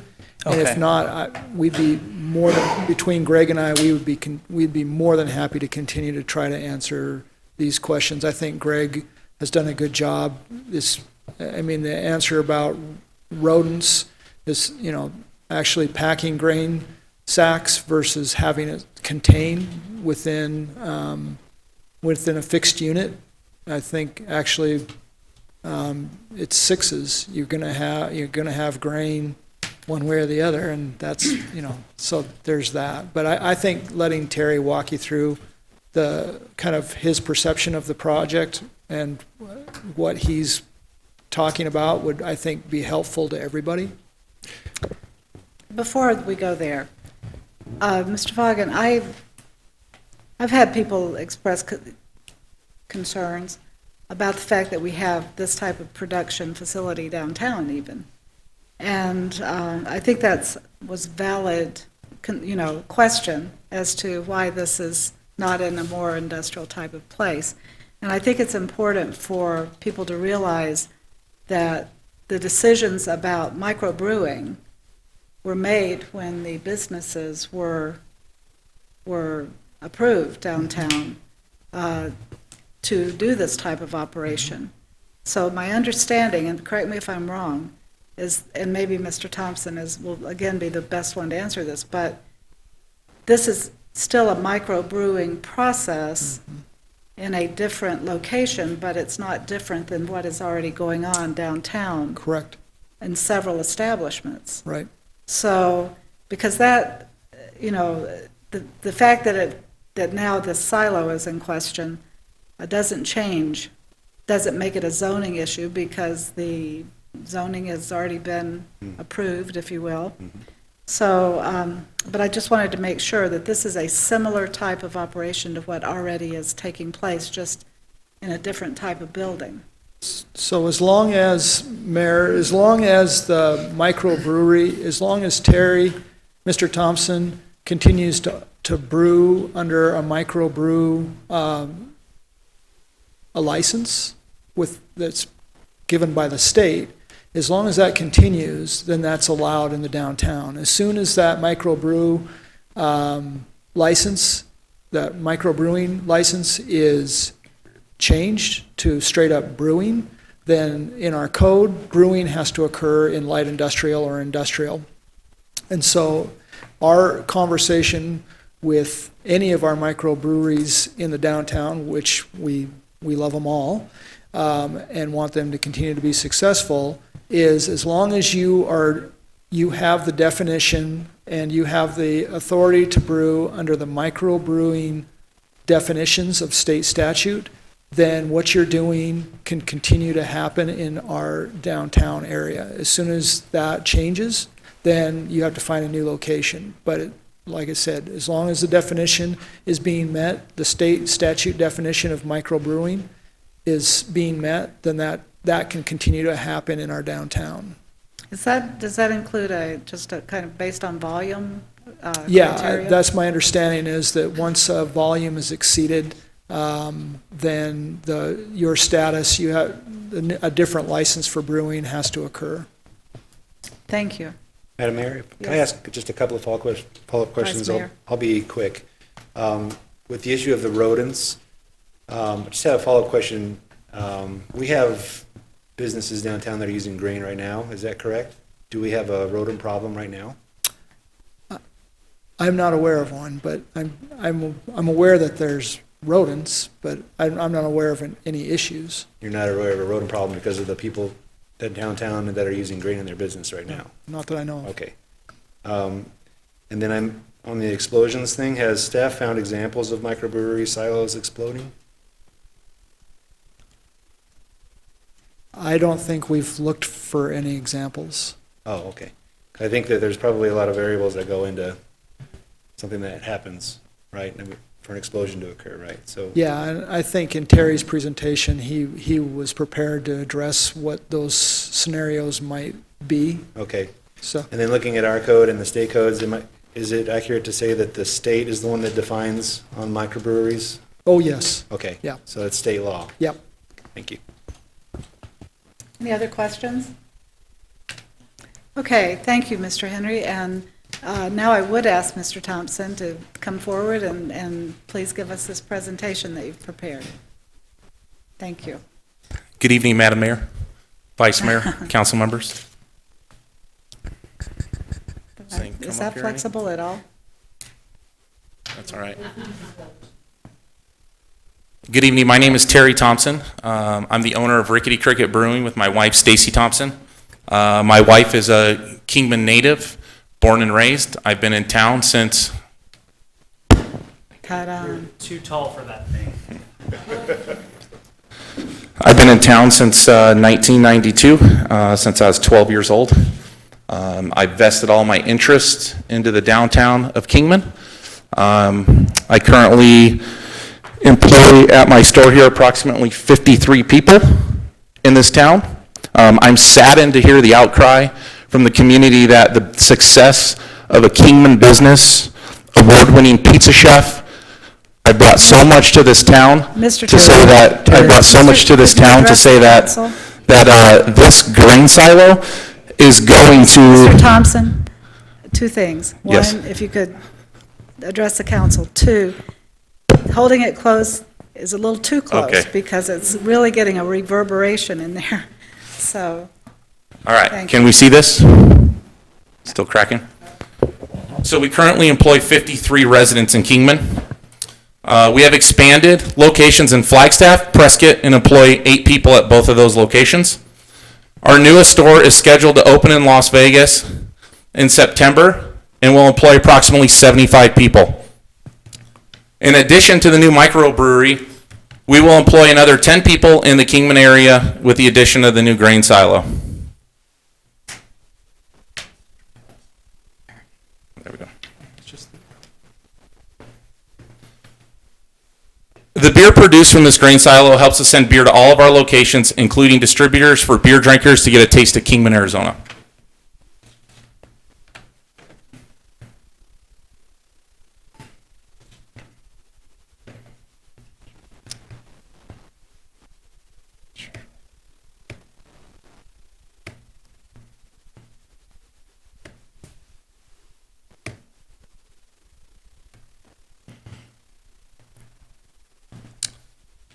My wife and I are continually giving back to the community. With the expansion of Rickety Cricket, we host charity events.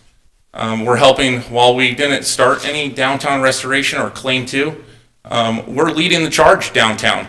My store sees over 12 to 14,000 guests a month through the front doors of the Rickety Cricket, 50% of which are tourists.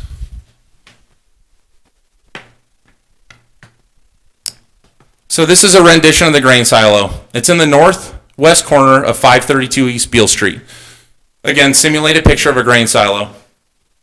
The grain silo, when we originally were looking at moving it in, we're having issues with the fundamentals of moving it into the back and getting the grain to the mill, which cracks the involucre on the kernel of the grain.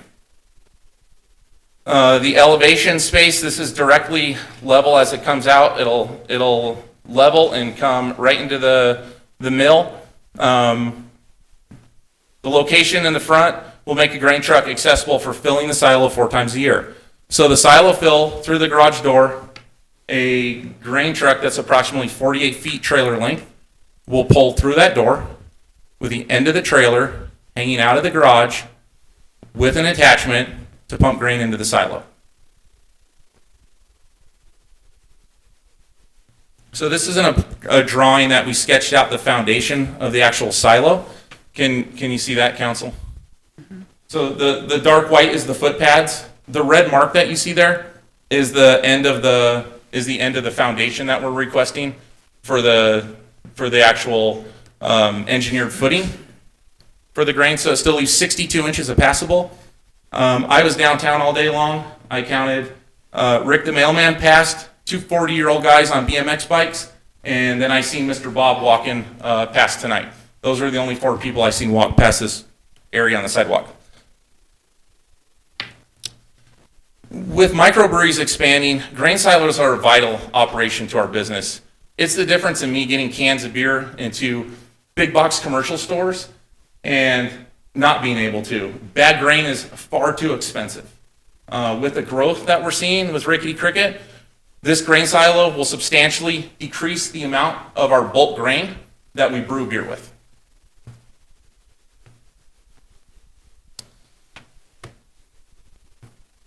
So it looks like a bomb, looks bomb, but it's not bomb. No hazard comes from having the silo in front of the building. This is whole kernel grain we're talking with. The explosions that most of you are referring to are in flour mills. This is milled flour, 420 microns or less.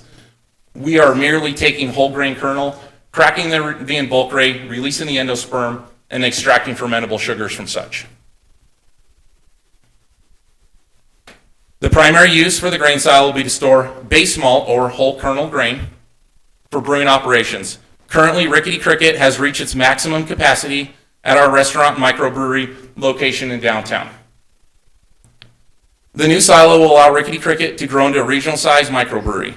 The production cost of the grain will allow Rickety Cricket microbrewery to expand all over Arizona and Nevada. And here again is the scope of work that we're requesting. This is a 12 by 12 structural pad. So the pad is actually on good faith. If you can see the tree line right there, that's the tree line where the dirt is in the middle of the silo pad. That's not a walkable area of the sidewalk. There's a big tree that hangs out there, and then those trees continue in a planter box west down the sidewalk. So in good faith, I wrote 2 to 3 feet from that area of encroachable sidewalk. If you can see that area. Do you see what I'm talking about? Madam Mayor, yeah, you seem like you're, they're to the left, it's in the shadow. There's actually a dirt planter box right there that has a tree in it. So that whole area is completely unpassable, regardless whether it's on city area or not. So in good faith, I measure from there 2 to 3 feet from there in my encroachment permit. You have a better picture? No, go ahead. I was just going to see if we can figure out how to work this pointer. The capital that Stacy and I have already invested into downtown has created a destination for beer drinkers and foodies to visit. The new microbrewery will invest over an additional $1 million in capital to the new location. The new microbrewery will house a separate tap room for tours and tastings. It'll also house locals nights where locals can come down, fill their growlers, inexpensive, come in when tour season's not in effect, and we can have $3 pints in there and just have a good time. We'll be able to lease it out for rental space if people want to have a party, a private event, anything like that. This money means increased revenue for the city of Kingman.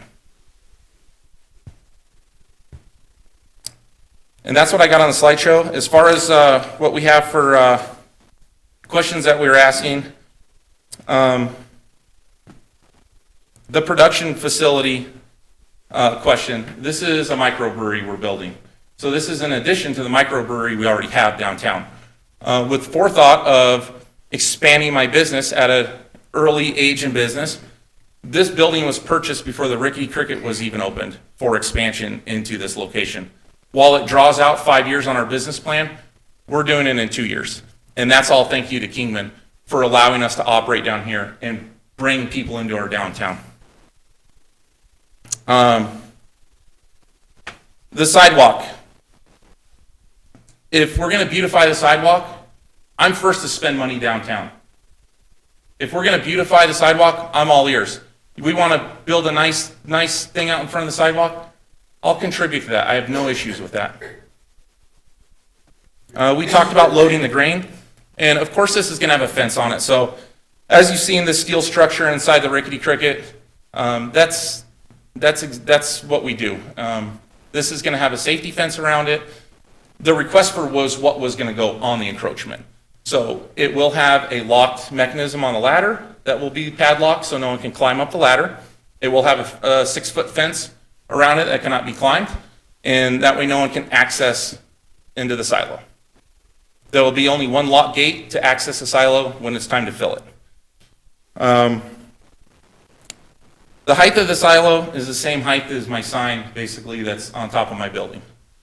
So the monument sign I have up front is the height of it. There's no ordinances that specify I cannot have this grain silo. I have sought out one of the finest grain silos there are. This isn't just a tin structure that we're trying to throw in and throw some grain into. This structure is top notch. It's ahead of its time. It's what a lot of big breweries are going to. Templeton Rye has 2 of these sitting at their production facility.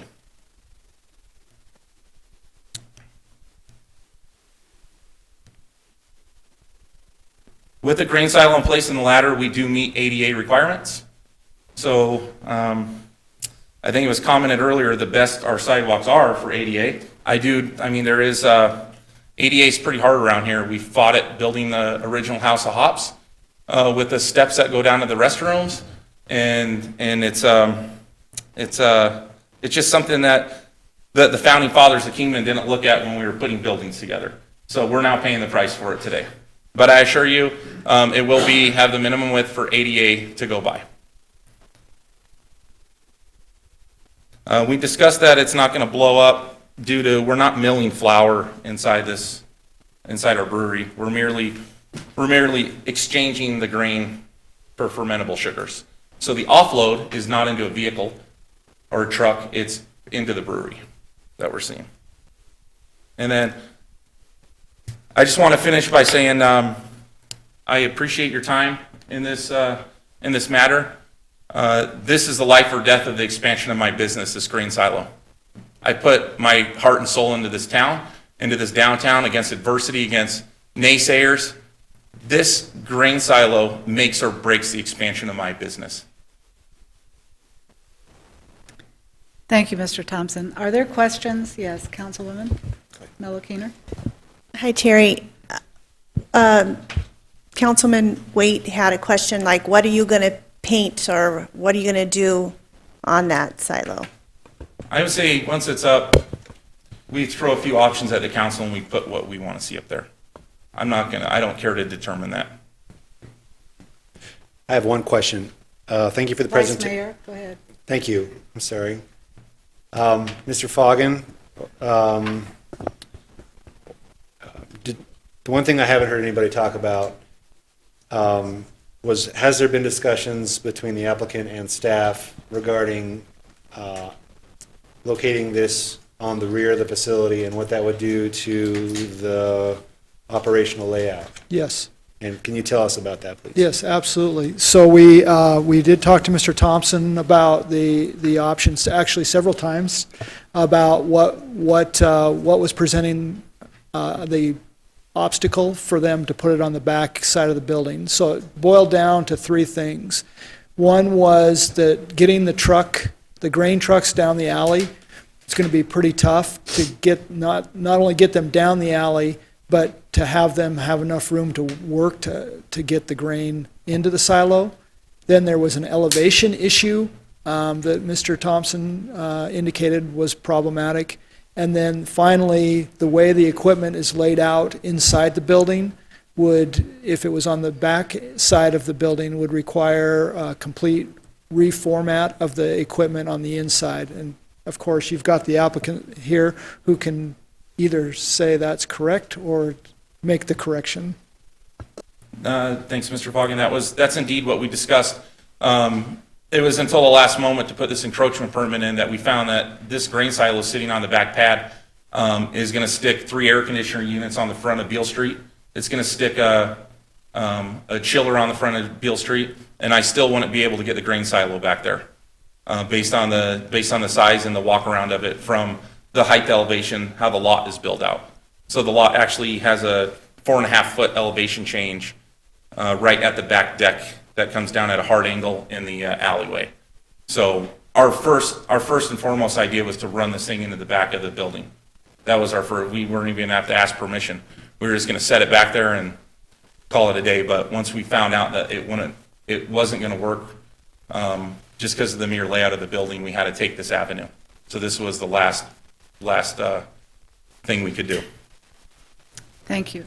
Any other questions of Mr. Thompson? Thank you, Mr. Thank you. Thompson. We have several people signed up to talk about this.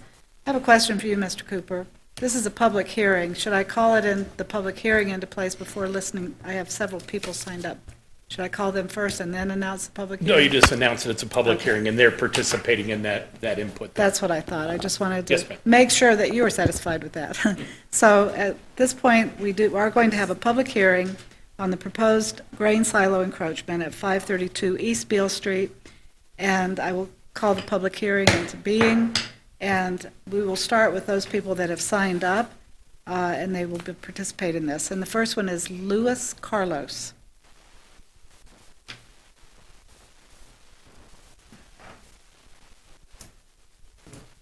Good evening, ladies and gentlemen. My name is Luis Carlos. I have a barber shop inside 526 West Beale Street, and I just wanted to let you guys know of how much of a blessing it's been to me and my family. I'm a minority here in Kingman, and it's been very hard for me to find jobs here just because of that. It's been a challenge for me, and so I went to school to become a barber, and I got my license, and I've worked with several barbers in Kingman, and none of them really wanted to work with me. We just didn't see eye to eye. And just want to tell you guys that I'm truly blessed to work for Terry, give me an opportunity to work in his location on 526 East Beale, and it's been a blessing to me and my family. I just wanted to let you guys know that, and I really appreciate it. Okay. Thank you, Mr. Carlos. The next speaker is Stephen Strain. Good evening. I'm here to support the Rickety Crickets proposal. I built grain storage for like 18 years back in Iowa and Nebraska, on the farms and in elevators. And as far as explosions, they do happen in corn elevators. But let me tell you, when I was a kid playing in the elevators, when I wasn't supposed to, that there's like 2 or 3 inches of this dust all over inside the elevators, and that's what causes the explosions. Okay, and the one I played in when I was back in the 50s and 60s didn't burn until in the 90s. So it didn't explode, but it did catch on fire. As far as vermin and stuff, I can't imagine that, a distillery like this is going to have a lot of grain laying around like you do on the farm or in an elevator. If you go to a grain elevator in Iowa or Nebraska, there's grain all over the place. And of course, that attracts the vermin and the birds and pigeons and all sorts of nasty things like that and bugs. And having been in other places that, a business like that, they're just not going to have that type of stuff laying around, I don't think. Plus, this silo that they're putting in, I think it's going to be attractive, really. It's going to look industrial. I mean, industrial is kind of the thing right now, So I'm in favor of it. I mean, some people said it was going to be an eyesore. I think there's a lot bigger eyesores in town than that. Okay, thank you. Thank you, Mr. Strain. Angela Patterson.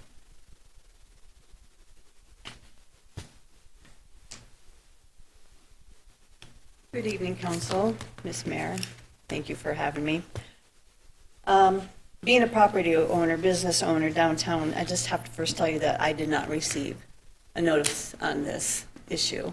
I was notified by a neighbor the day before I heard you guys got your packet, so it was kind of late for me to write a letter. Should have emailed, so I wouldn't have to be up here because I don't like this. Looking at the pictures on Terry's presentation, shows the silo taking up 12 feet of sidewalk. That's not 2 or 3 feet of encroachment. That's 12 feet, no matter how you look at it. He also said he's going to put a fence around it. The image that he showed shows you where the silo is going, not footers or anything for the fence. And what kind of fence is it going to be? What's going to be out there? Are we going to have a chain link fence? That's easily climbed, sorry. With barbed wire maybe at the top of it? I mean, is that what we want on our sidewalks? Even if it has privacy slats in it, is that what we want on our sidewalk? Is that the presentation that we want our visitors to drive by and see? I didn't know that it was on the corner of my property until I saw the picture tonight. Can't really say that I'm thrilled about that either. One request I would have, if you do consider to pass this, is that the property line be surveyed, because I don't want to be encroached on. I already house his phone lines and his gas meter. One of the things that I'm concerned about is the branding of Kingman. I know that Kingman has spent tens of thousands of dollars on studies branding Kingman. Very little that's been followed through. But I don't think it's by accident that Terry's branding downtown Kingman Rickety Cricket. I think that the image of Bug serving food is alarming. But if that's what he wants to do for his business, totally within his rights, and I condone him for that. However, Rickety Cricket itself is a very negative image if you know anything about the character. And I don't think that Kingman has, we don't have room for more negative reputation or images of Kingman. Yeah, it looks like a bomb. Let's not even go there. We have enough problem with that. And I know I'm going to run out of time, but I'm the only one here to sign up to talk. I know it's probably the last one. So he talks about growing and growing larger, and congratulations. Glad to hear that we were assistant and participants of that. But he will outgrow it, and then what happens to the silo and the building? And I'm sorry he chose the wrong building and it doesn't suit his needs or fit what he needs to do, but I don't think that encroaching on the sidewalk should be anybody else's problem. He should have maybe investigated that before he purchased the building for that business. And I think, let me make sure of my notes.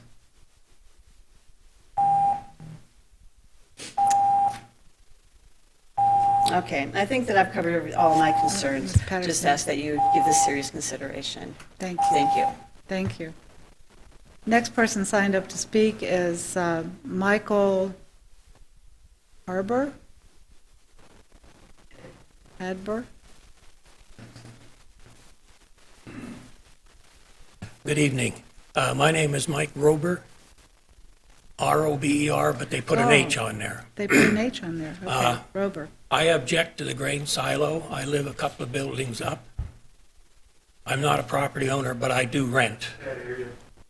Can't hear me? What's wrong with this thing? There you go. I talked to Mr. Thompson a couple of weeks ago and told him that I thought the grain silo should be put in the back. And he said, no, it has to go in the front due to piping. Well, if he'd clean some of the junk out in the back of his building, he'd have a lot of room back there. With the pumps and everything they got, they can put that grain anywhere. He further discussed it, and he said that the deal was done. It's done. So I'm beginning to think that there might be, I'm trying to think of some good words, hanky-panky going on between certain people. I'm not making any accusations. I'm just saying that when he told me I know, but. it was a done deal, I want to know what's going on. Sir, the implication of wrongdoing on this council is not really acceptable. I can't hear you. There's those types of comments are really not acceptable to. Okay, well, I just wanted you to know how I feel. I think it should be put in the back. Have you seen the back of his buildings? He's got enough trash back there to start a junkyard. So therefore, I'm against it 120%.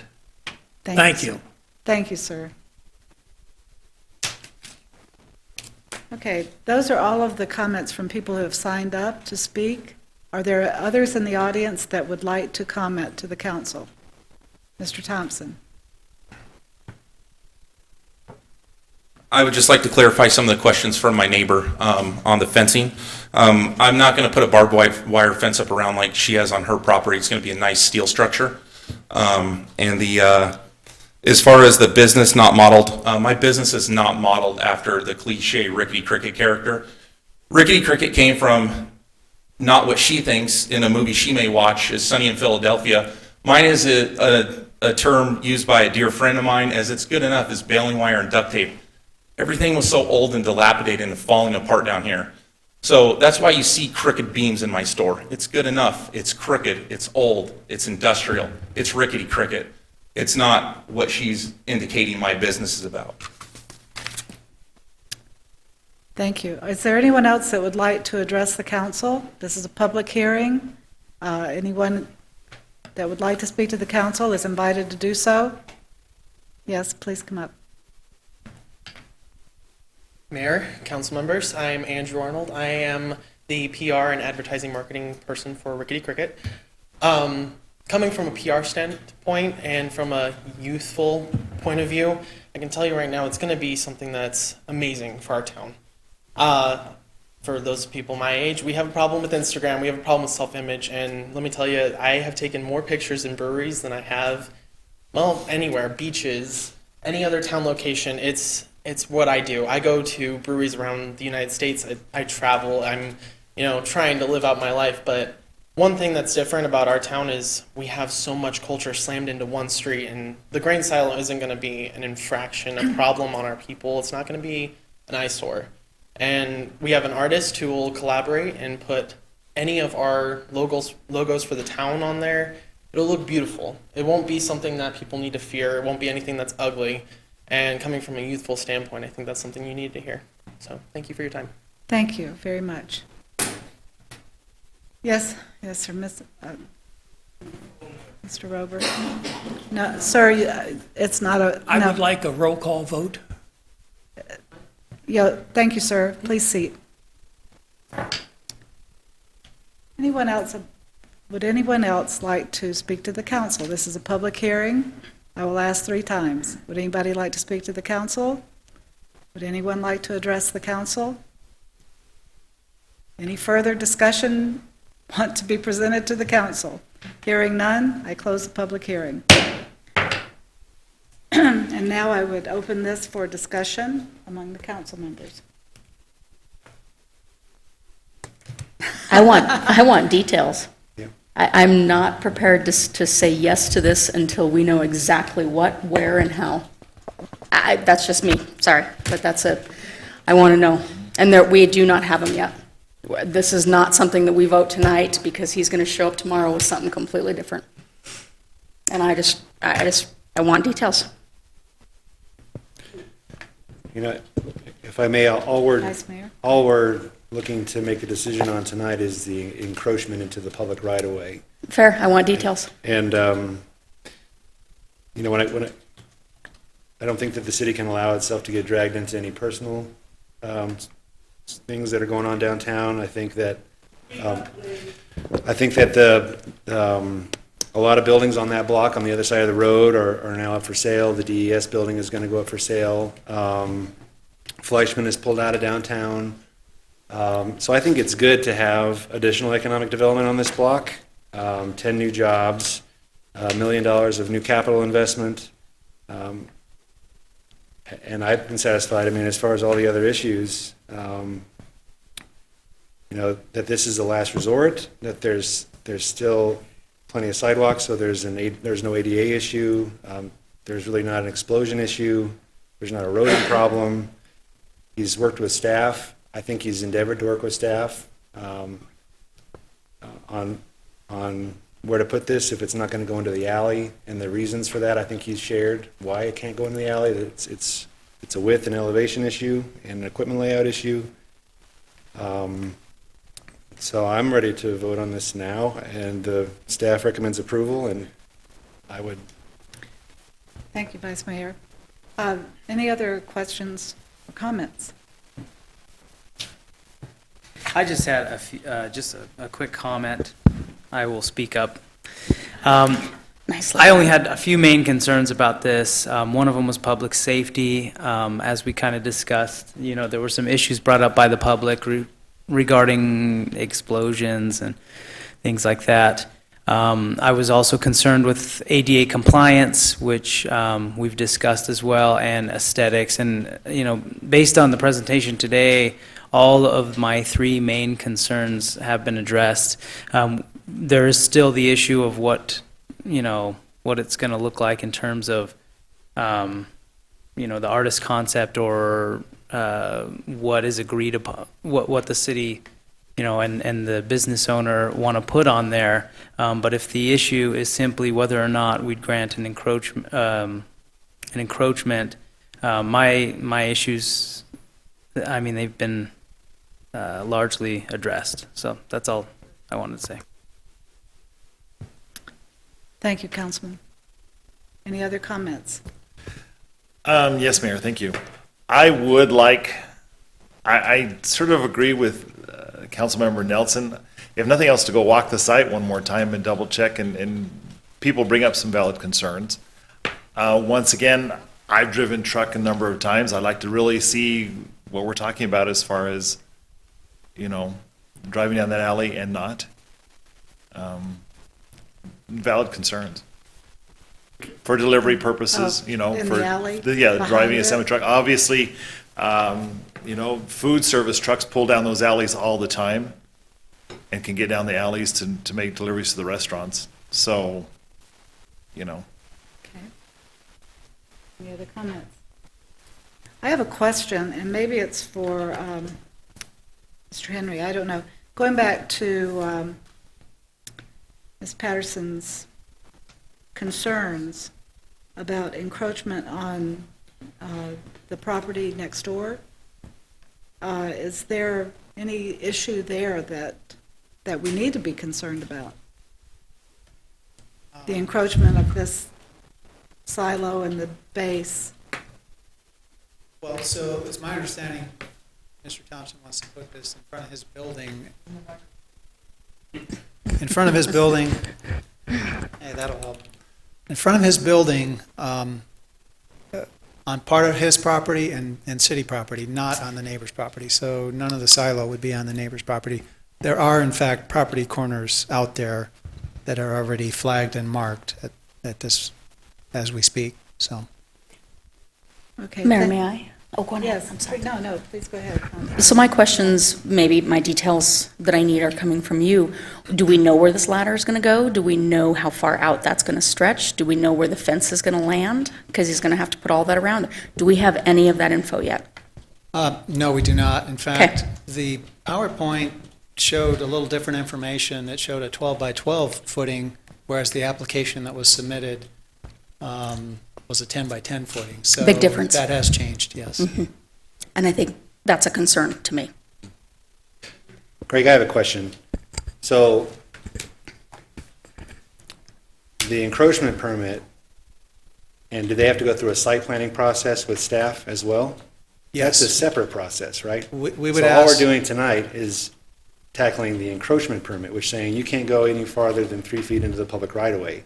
If that is approved, they still have to go through a site planning process with you and your staff, which talks about which direction the ladder is going to go, all of that detail-oriented stuff, right? That's correct. So we're still covered. If we approve the encroachment permit tonight, they still have to go through that site planning process where you give them your input on where things need to be placed. Is that correct?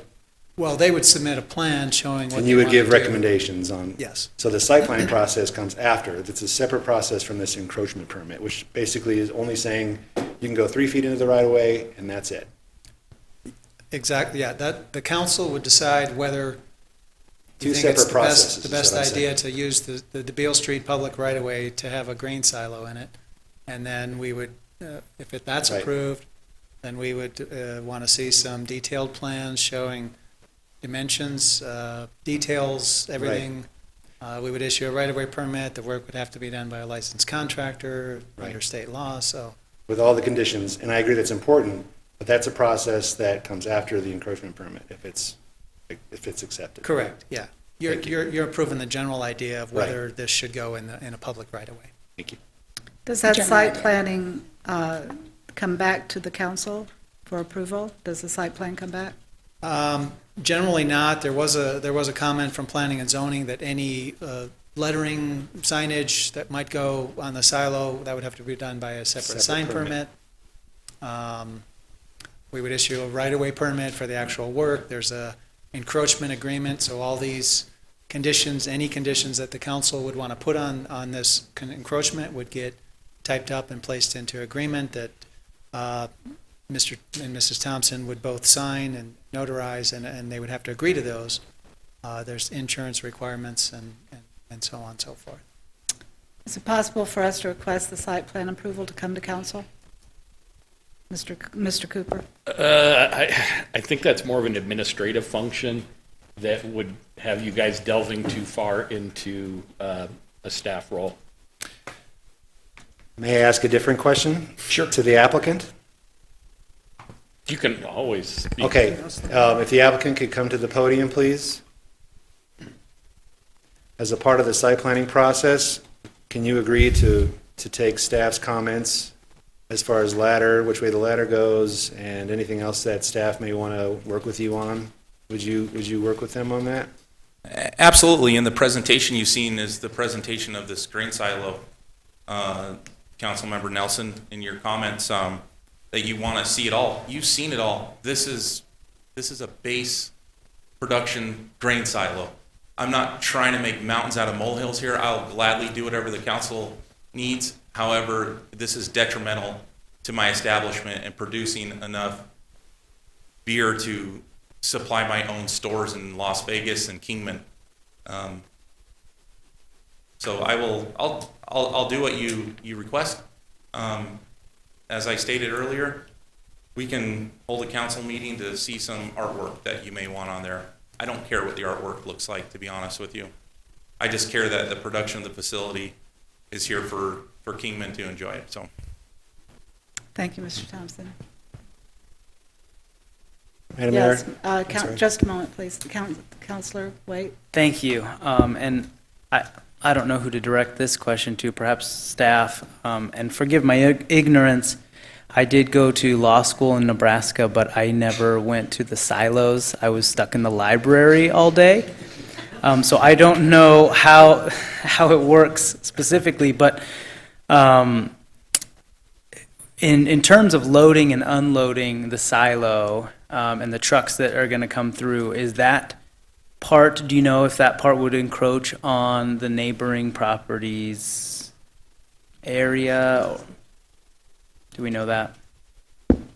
Just going by what Mr. Thompson said, it was my understanding that he was going to pull the truck into his door, and I'm not sure if we can probably pull that picture back up.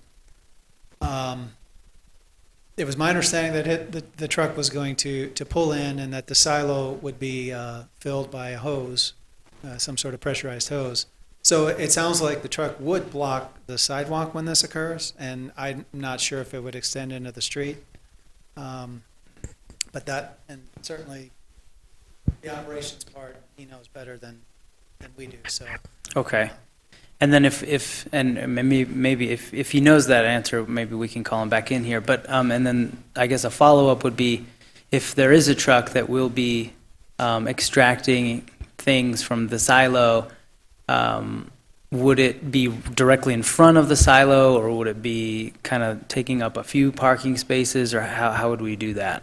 Nothing's being extracted from. It's going to pump grain. It's going to come into to the door, at which point it will fill from inside the building. I'm not going to block the sidewalk. I'm not going to block, I mean, it's city, it's not anyone's property in the street, but if I do have to coordinate a grain, for some reason I can't get a truck in that door, I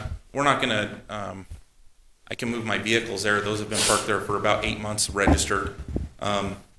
So no one ever comes down here, but I will do whatever I need to not block the sidewalk at 4 in the morning, or whatever, because these grain trucks come between 4 and 5 in the morning. Okay. But the building, to answer your question, is 75 feet long, so the truck and trailer will fit all the way into that building. Okay. Mr. Thompson, so you're saying that the only trucks that are going to come in are the ones that will fill the silo? Yes, ma'am, and that's 4 times a year. 4 times a year, and that all of your service into the production line will go directly from the silo into your establishment? That is correct, Mayor.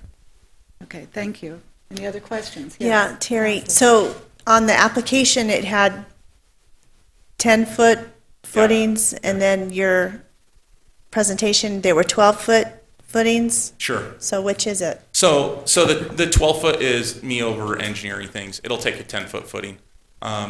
Safety is our biggest concern. So do I want a ladder hanging out? Absolutely not. Do I want people to be able to climb this thing? The answer is no. These questions should be, if I allowed this, I wouldn't be a proper business person if I thought that a 10-year-old Johnny was going to climb to the top of my 31-foot grain silo and I allowed it. That perimeter that I showed you includes custom steelwork fence around it that nobody's going to access, no barbed wire, no chain link, no slats. It will look rickety cricket style. And if we're not all sitting here and proud of what I've built downtown, then I'm fighting the wrong battle right now.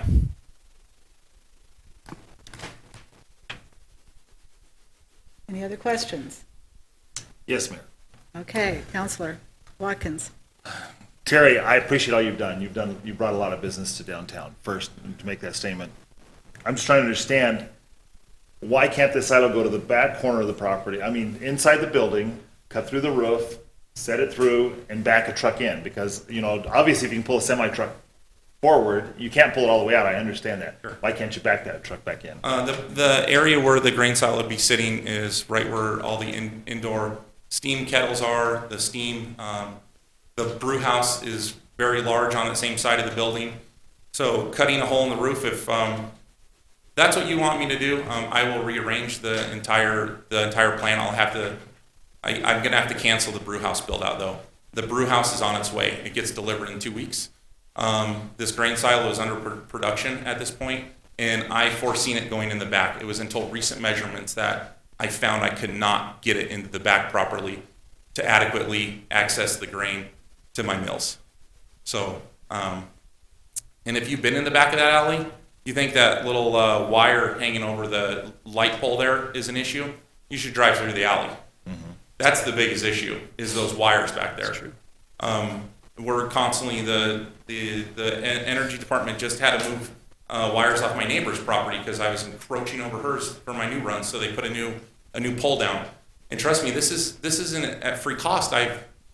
This is a lot of money to pay for these upgrades, and this grain silo is one more additional cost that Rickety Cricket needs to put Kingman on a bigger map in the microbrewing industry, and that's what I'm here to do.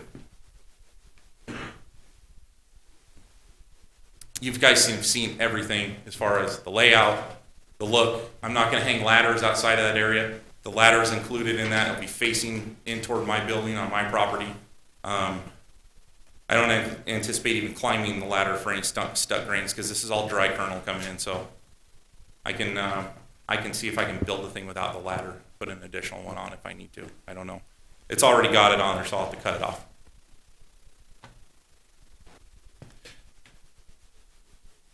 Madam Mayor, Yes, Mayor. I'd like to, I think we've seriously vetted this whole thing for this encroachment permit.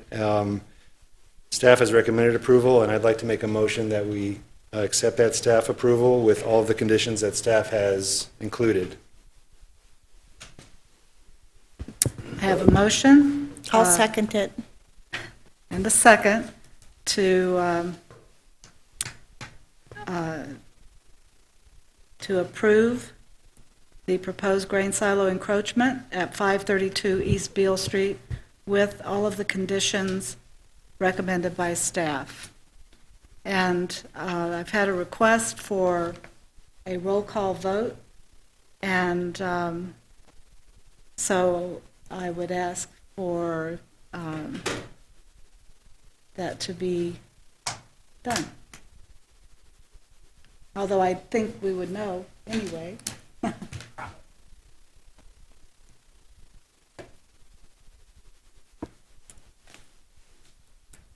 So just one by one individually ask them? Okay, so Mayor Miles? Yes. Vice Mayor Lingenfelter? No, I think it's a good economic development project downtown, and I vote yes. Councilmember Malwokiner? Yes. Councilmember Nelson? No. Councilmember Watkins? No. And Councilmember White? Yes.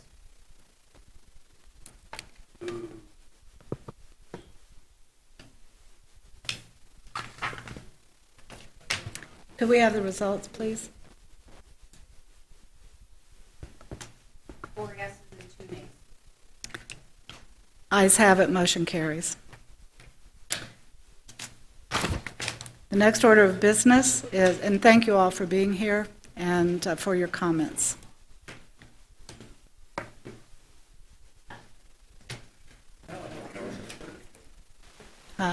Government. Thank you. I'll remember not to vote.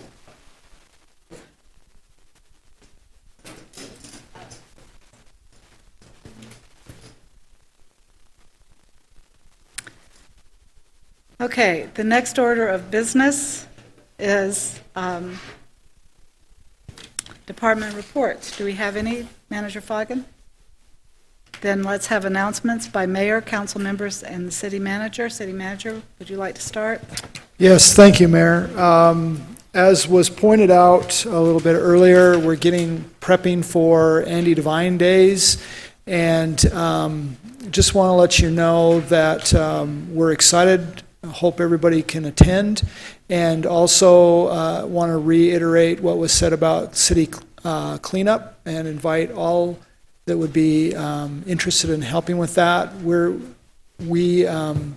We've been excited to do that this spring as a senior leadership team, and I think we will again try to do something this fall to help support that as a senior leadership, and would encourage our elected officials to do that. I also just wanted to point out that we took part in a community service project last week and painted with the help of the chamber and some of the chamber members or leadership of the chamber, that my senior leadership team and the Public Works Department painted the old orange and green building. So thank you.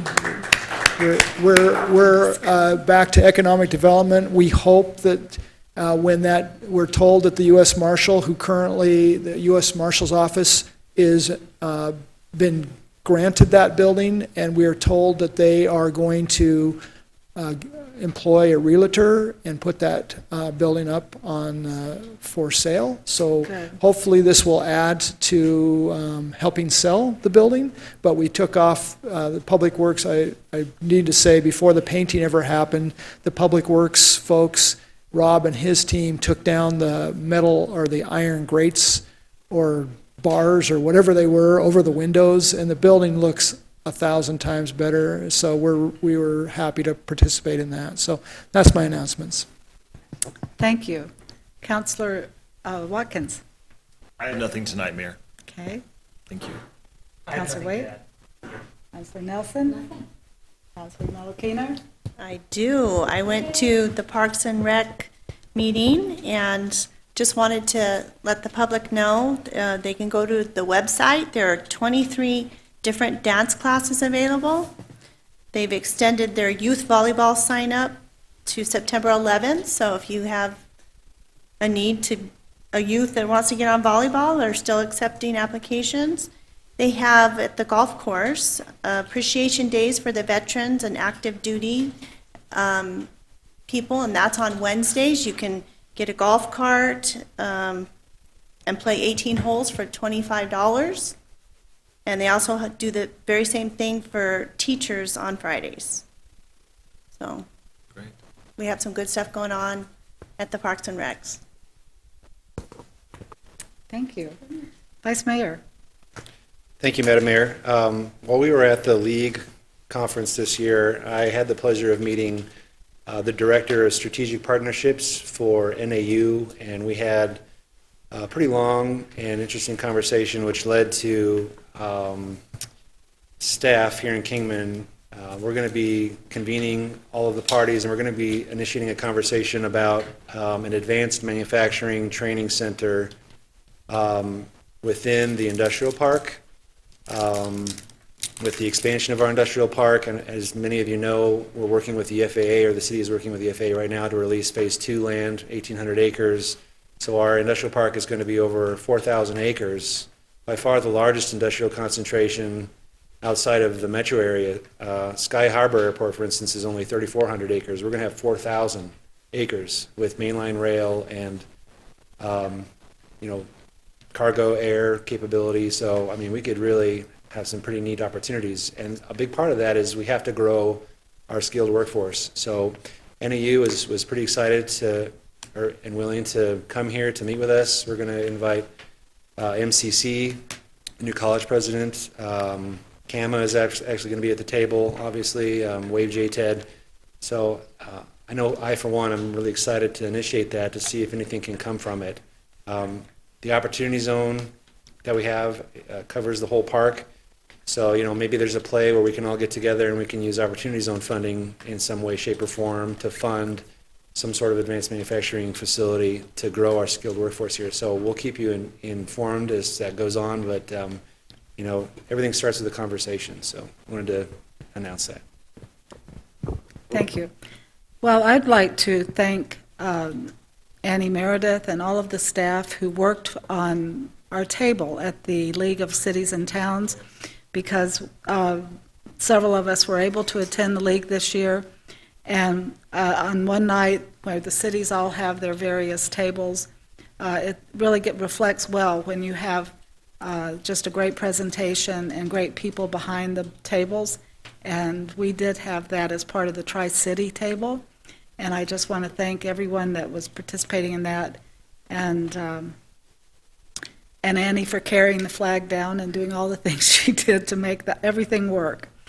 In addition, as I mentioned earlier, I was able to attend the West Basin Water Sustainability Committee, Study Committee that met in Phoenix last week, and we had very good representation from the county, from our stakeholders, other stakeholders, and our groundwater.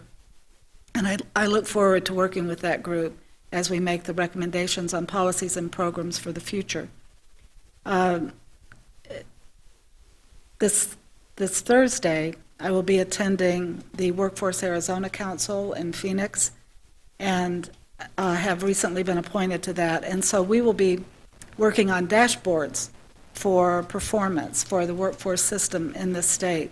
And we have a good local workforce board, and I'm connected with them, and so I will work with them on the issues that will hopefully continue to ensure that our workforce pipeline keeps growing and getting better.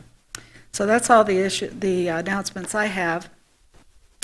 So at this time, I would ask council if you have any requests for future work session agenda items and/or calendar adjustments.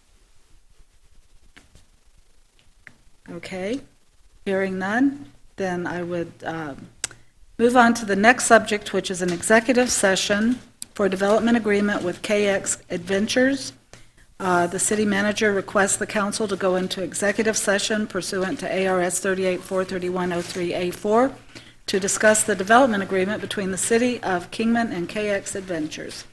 And for discussion and/or action, and I would entertain a motion to go into executive session. Motion for executive session? I'll second. Motion and second, all in favor, aye? Aye. Opposed? Ayes have it, motion carries.